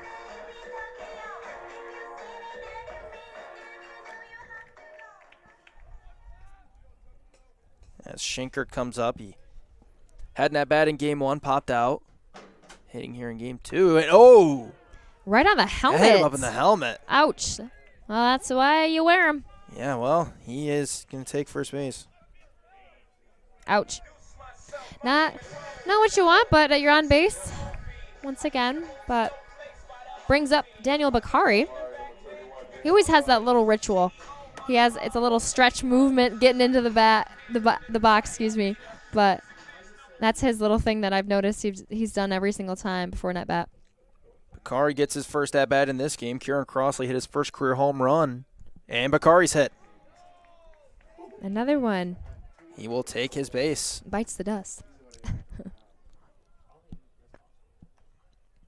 Now that puts 2 on now. 2 on for Regan. The catcher comes up. Liam Regan getting ready to go with all the gear on. It's always hard. Yeah, you were a catcher at one point. Yep. What's that like? Like when you're like 2 outs and do you ever feel like, oh gosh, I better hurry this up? Oh, goodness. The amount of times I got my shins on, and then it was like a race. Like, brrr, down. And then you're like, okay, let's go. Like, you always had gloves on, especially with one on. You're like, oh, if you're in the hole, one on, or excuse me, one out. And you're like, okay, I'll keep them on just in case. And then soon, just like that, you're quickly up to bat. And then you got to rip the shins off, get everything ready to go. It's a bit of a rush and sometimes can be overwhelming, but that's all right. Regan comes up. As mentioned earlier, one of 2 starters still in, along with pricing. Jam shot, right field, base hit. Little bloop single. As Schinker will be held at third, and the bases will be loaded for DiDio. Yeah, nice placement shot over first baseman's head into shallow right.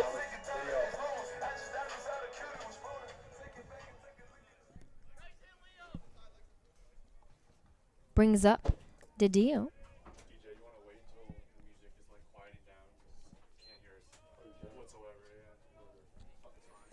DiDio walked his first time up. That was in the 4th. Looks at a strike. Yeah, bases loaded, 1 out for DiDio. It was against Wilson. The first batter that Munchler faced was Kerr. Curveball upstairs. Woo. Very close. Oh my! You can see he took a little breath there, DiDio. Yeah, that ball looks a lot faster when you're in the batter's box versus us up here. Mm-hmm. 1-1 in for a strike. Yeah, low and in on him. 1 ball, 2 strikes.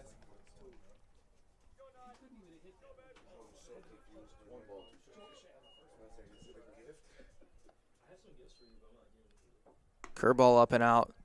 And it is 2-2. Cook will hit next, barring a double play. We always got to, at this stage of the game, check the on base or on deck circle.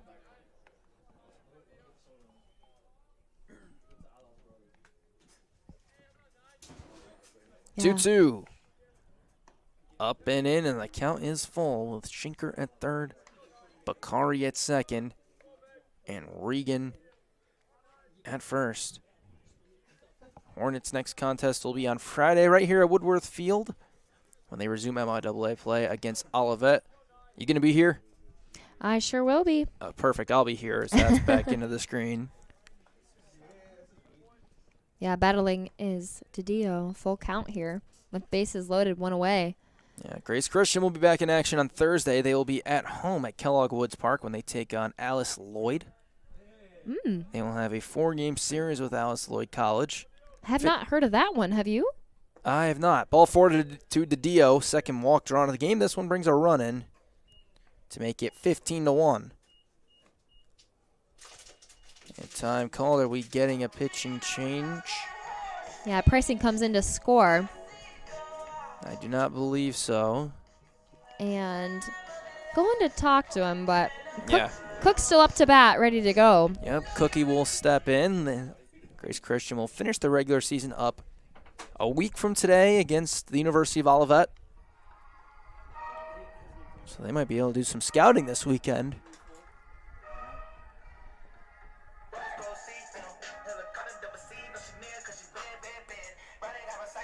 Cook was hit in his lone at bat in this game. Yeah, Played the entirety of game one. count. So, all right, one. We're going to count hit by pitches. Sure are. I will let you go ahead and do that. 2, 3, 4. Has it only been 4? I think it's been No, more. there's plenty more. Oh than yeah, that. I missed. Oh, 5, 6. There we go. At least 6. 25, Clay Cook. I have 8. Discrepancies will be reviewed later. Bases loaded, 1 out for Clay Cook. The lefty looks at a ball that bounces. I also have 8. Just There we go. can't- We got it right. Just the book, you know.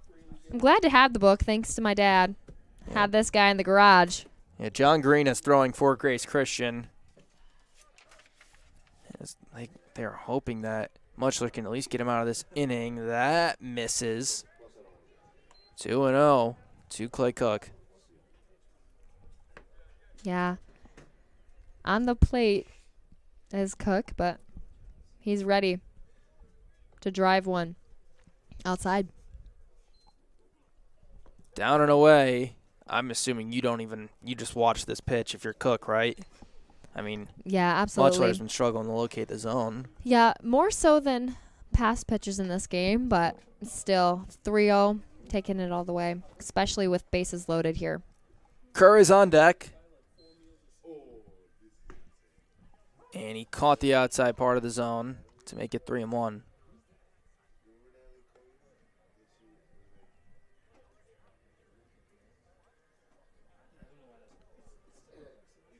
Cook, freshman with the open stance, 3-1.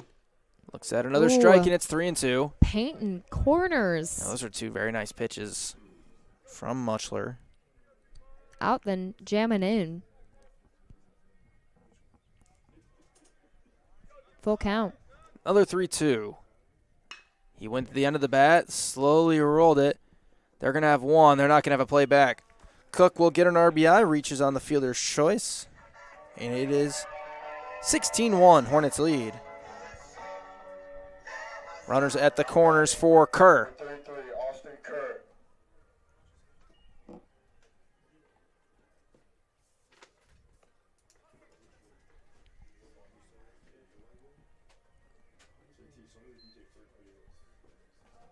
Kerr struck out against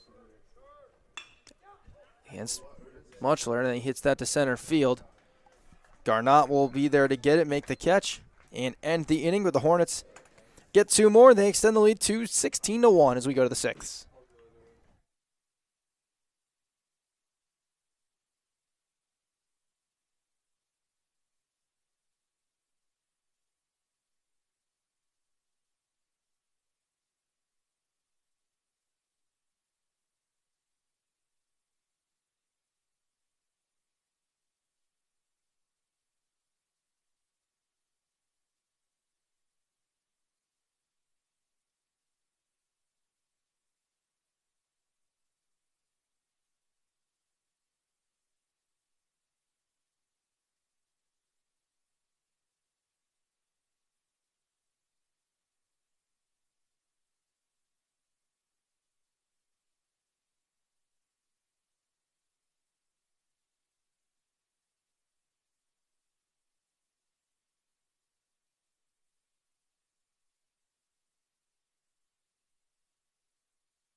Pitcher number 6 for Kalamazoo College today is Caden Sotomayor.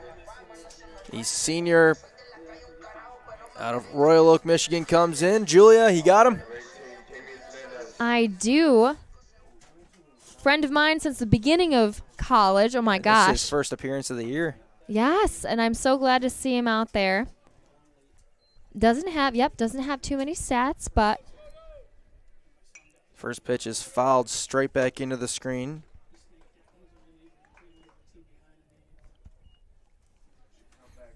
He comes in for Gruppenhoff.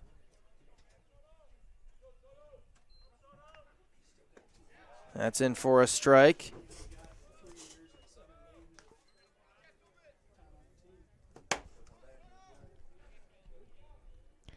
yeah, last year had 4 innings pitched for the Hornets 0-2. with Hit hard up the middle, base hit. 4 strikeouts for him last year. A single for Damian Fernandez. But yeah, single here. Looking to get this next batter. Umpiring number 15, Jared Garrett. Now Garnott.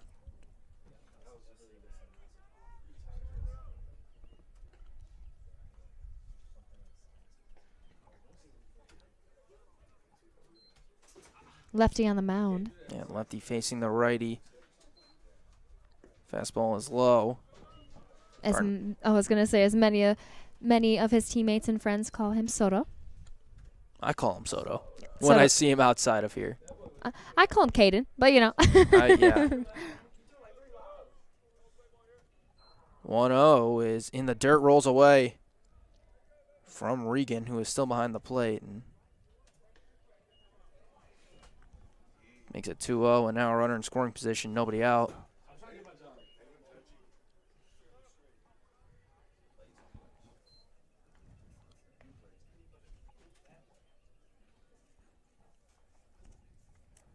Nobody in Kalamazoo has thrown more than an inning today. Pitch just missed. It's, Oh, that looks pretty to me. yeah, it's 3 balls, no strikes.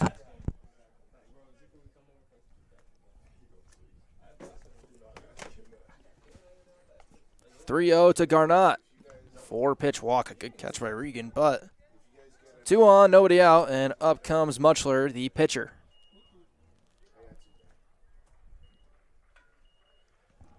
Umpiring number 27, Regan Musler.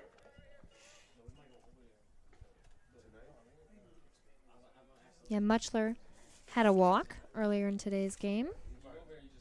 0 for 1.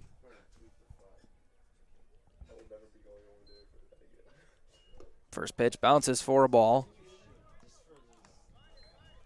Hornets have 2 more arms up. Couple of lefties.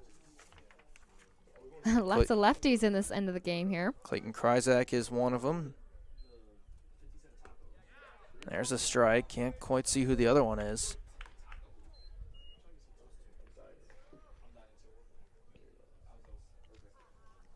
Fernandez at second and Garnott at first. Yeah, Muchler, as you mentioned, walked. Runners go. It's up. The throw. They didn't get him.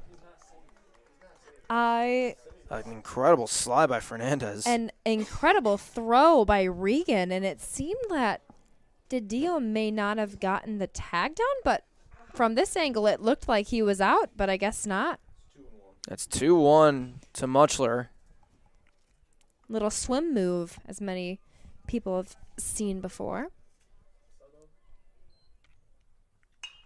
In the air, out of play, foul.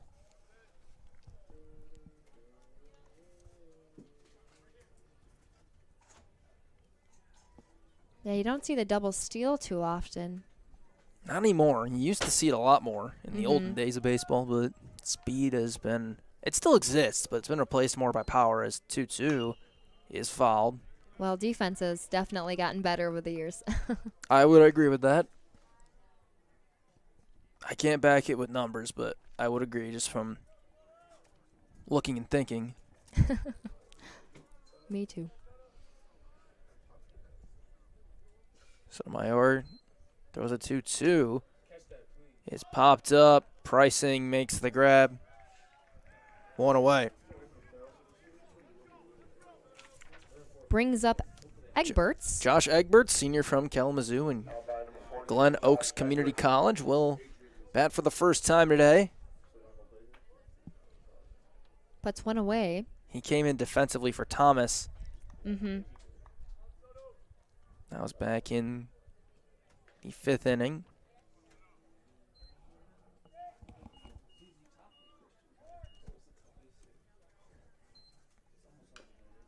Chops this foul.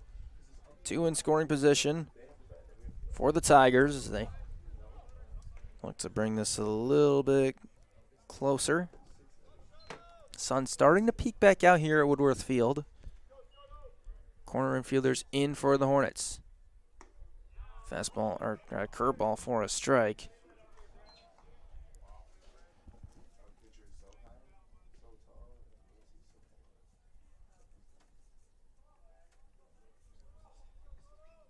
Sotomayor looking for out number 2. It's low. It's 1-2.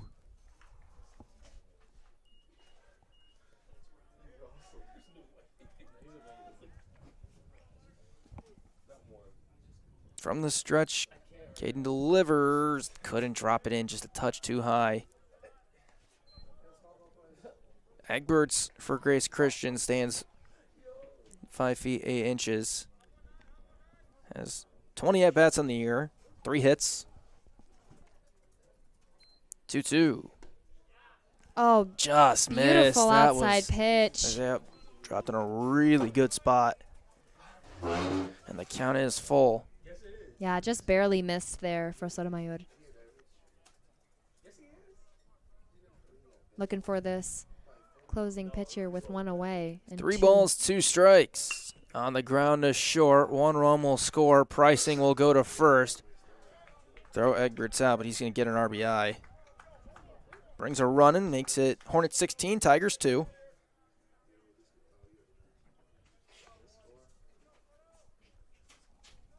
And it makes it. Number 32, Caleb Ash. Brings up Ackett's.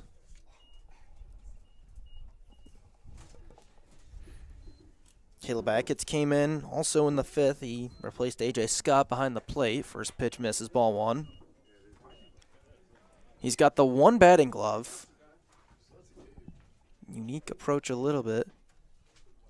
Yeah, usually it's all or none, but hey, whatever floats your boat.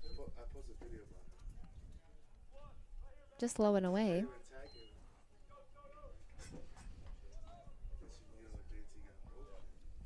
One ball, no strikes.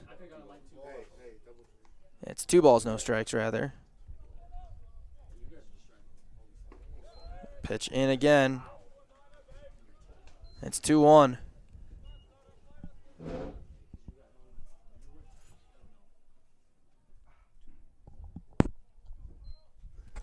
Ferg, 2 outs. Trying to signal to our team that we have 2 outs. 2-2. Ackett's digs back in. He's got 8 at-bats this year, 2 hits.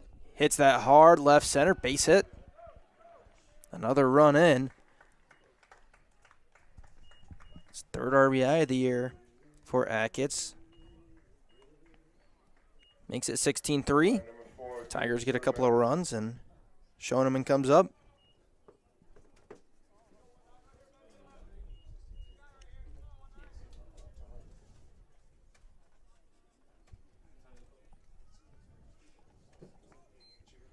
Schoeneman walked and grounded out. Fires a first pitch strike.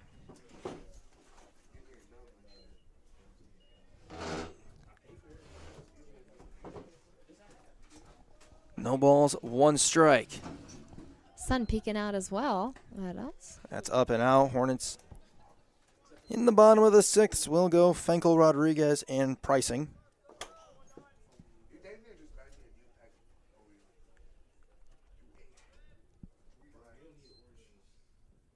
Foul tipped, straight back.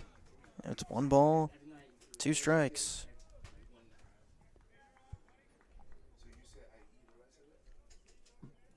Sotomayor need 1 more pitch to get out of the inning. And his first appearance of 2025 in all likelihood.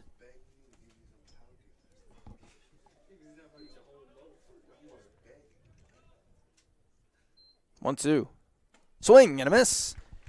That will end the top of the sixth, but the Tigers get a pair of runs as we move to the bottom of the sixth. 16-3 Hornets lead.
We start the bottom of the sixth inning. The final time the Hornets will bat, barring an unbelievable rally. 17, Alex Finkel. Finkel will hit first. Struck out in his only at-bat of this game.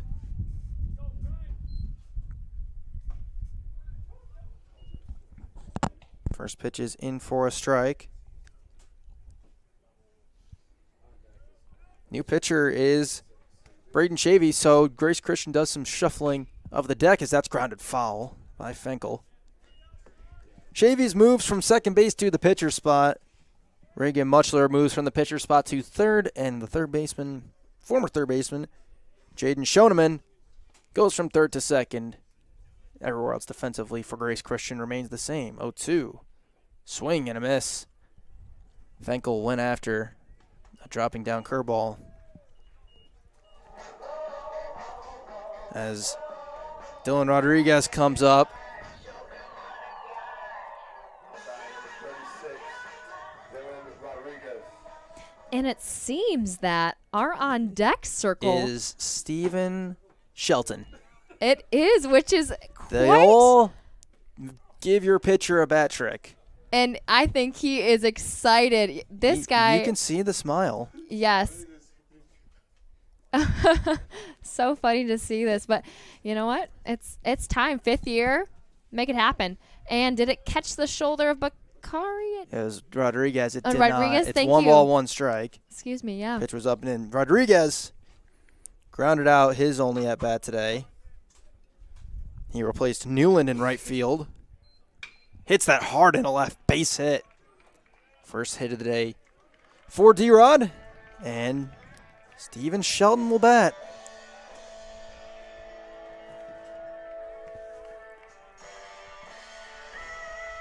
Yeah, Steven Shelton, not to my knowledge. Does he have any at-bats ever? Not this ever. Oh, I know. Well, I'm sure he's hit before in his life. No, I meant at this college. Let's find out. Yes, he does. He has one career at-bat. It was in 2022. It was a strikeout.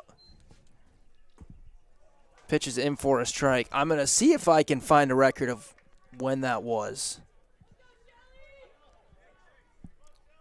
Give me one moment. It was in a game against Alma on May 4th. Puts it on the ground. Base hit! Oh, my goodness. Rips that left side. Just gets his hands on it. Not the most beautiful swing you've ever seen, but hey, he's not really a hitter. He's going to celebrate that like it's a home run. Oh, he's having fun. So in the same game, we've got Steven Shelton getting hits. We've got Cooper Mills hitting home runs. This is a game of history, and my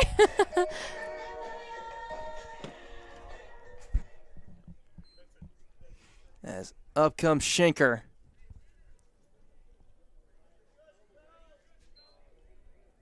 And he hits that hard in a right field, drifting back and making the catch is Pavlaka. Rodriguez will move up to third, 2 away. That's a really hard hit ball by Schenker. Yeah, moved the runner, D-Rod, yet. Bakari comes up now. Number 31, Daniel Bakari. Now brings up Bakari.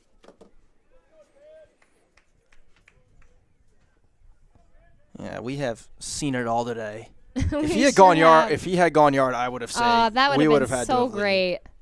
That was a great hit, though. Yeah, he got solid contact, hit it right under the glove of Muchler. As Bakari looks at strike one. Looks like Clayton Kryzak is going to be the last Hornet arm of this game. 0-1 bounces, and Ackett's kept it in front.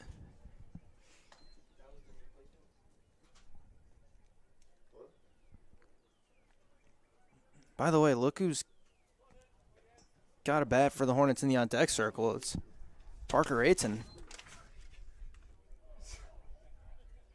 And Bakari is hit.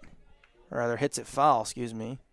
And does Aiton have shins on? He does. does. He's got his shin guards on, too. He does. So He is listed as a catcher, so this isn't an unrealistic scenario. yes. He is listed as a catcher and pitcher. Yes, that's a fun duo. 1-2 to Bakari.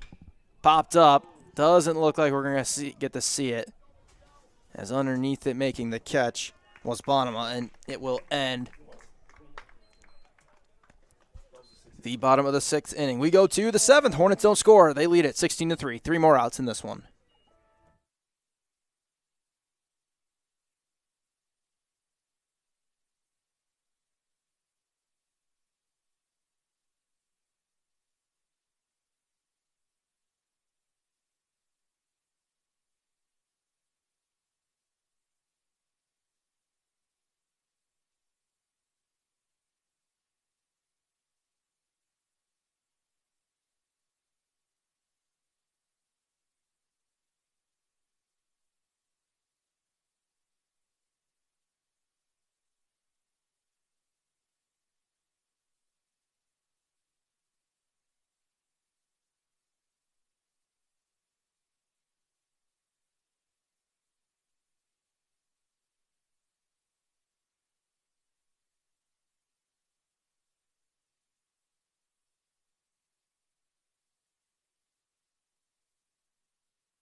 Pinch hitter for Grace Christian to start the top of the 7th. Daniel Wallington comes in.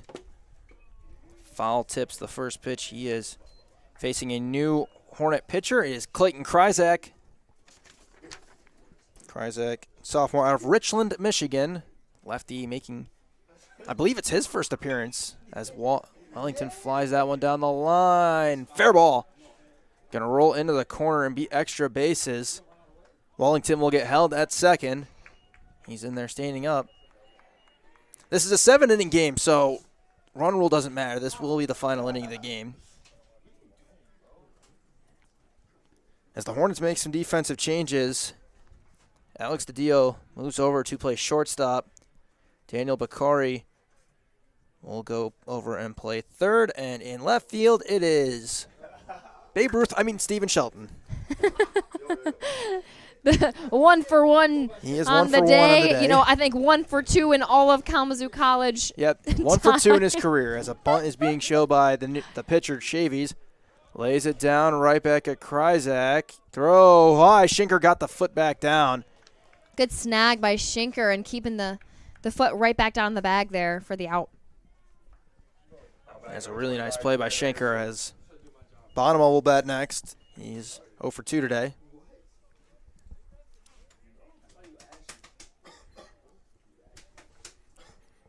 Fernandez will follow corner infielders in. This is fly to right. Rodriguez couldn't make the grab. They might have a play at the plate, though. The throw goes way over the head of the new catcher, Parker Ayton. And moving to second base is Bonema.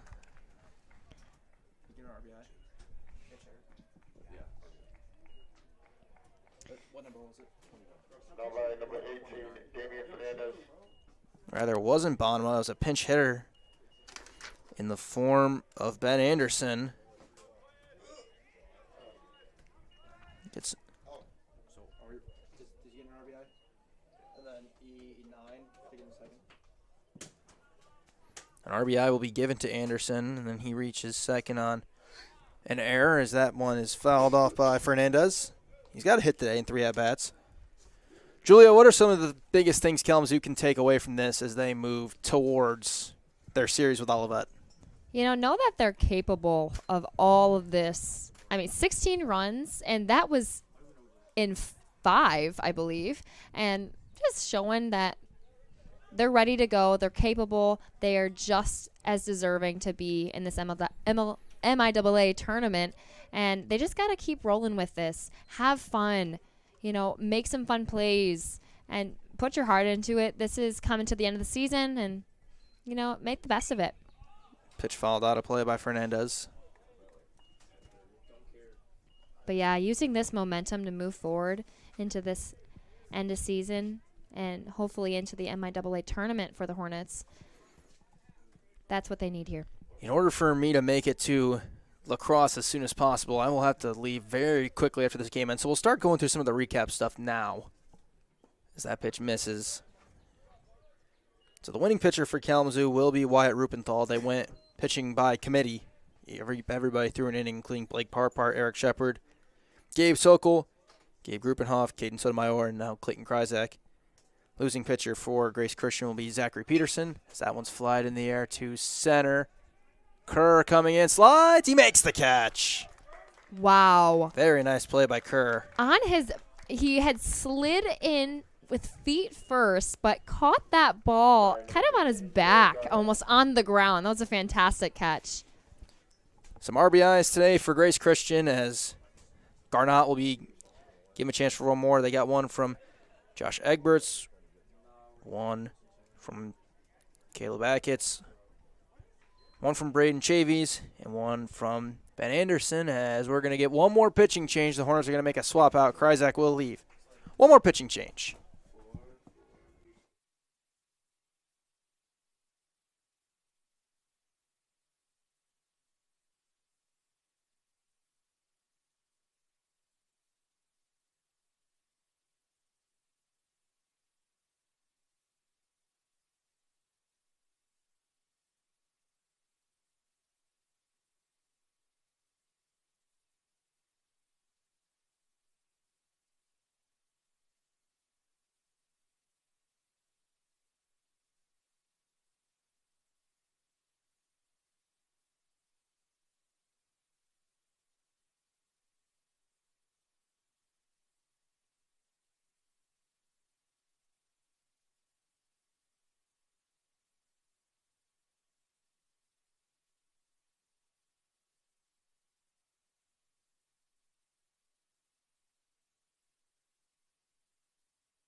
Hornets need one more out in this game. They will call on Parker Churla to try and get it.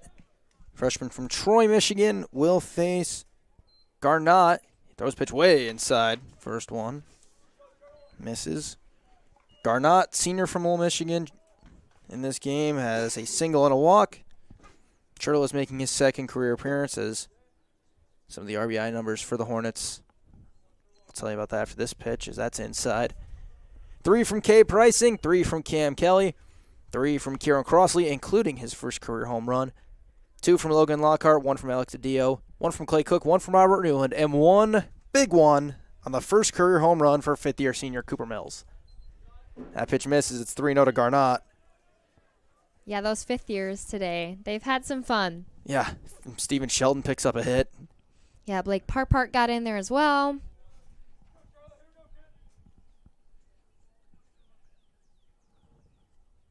To Garnott. Caught the zone for a strike. Coming up next, starting right about now, Kalamazoo College Women's Lacrosse finishing their season out against Adrian, finishing out their regular season. They'll be likely at home on Saturday for the MIAA tournament. 3-1. Shot out of play. It is 3 balls, 2 strikes. Tigers down to their final strike. They will drop on the air to 16-26. They will play on Thursday at home against Alice Lloyd College in their final conference series. Kalamazoo will improve to 22-11. They will be back to MIAA play on Friday against Olivet. 3 balls, 2 strikes. Runner goes. Swing and a miss. That'll do it. Hornets pick up a win, and Churla gets a strikeout to end that game. So I got to run over to lacrosse. Julia, thank you for joining me. We'll be back here on Friday for that game here. Signing off from Woodworth Field at the Kalamazoo College Athletic Fields Complex. My name is Zach Metz. With me, Julia Rambo.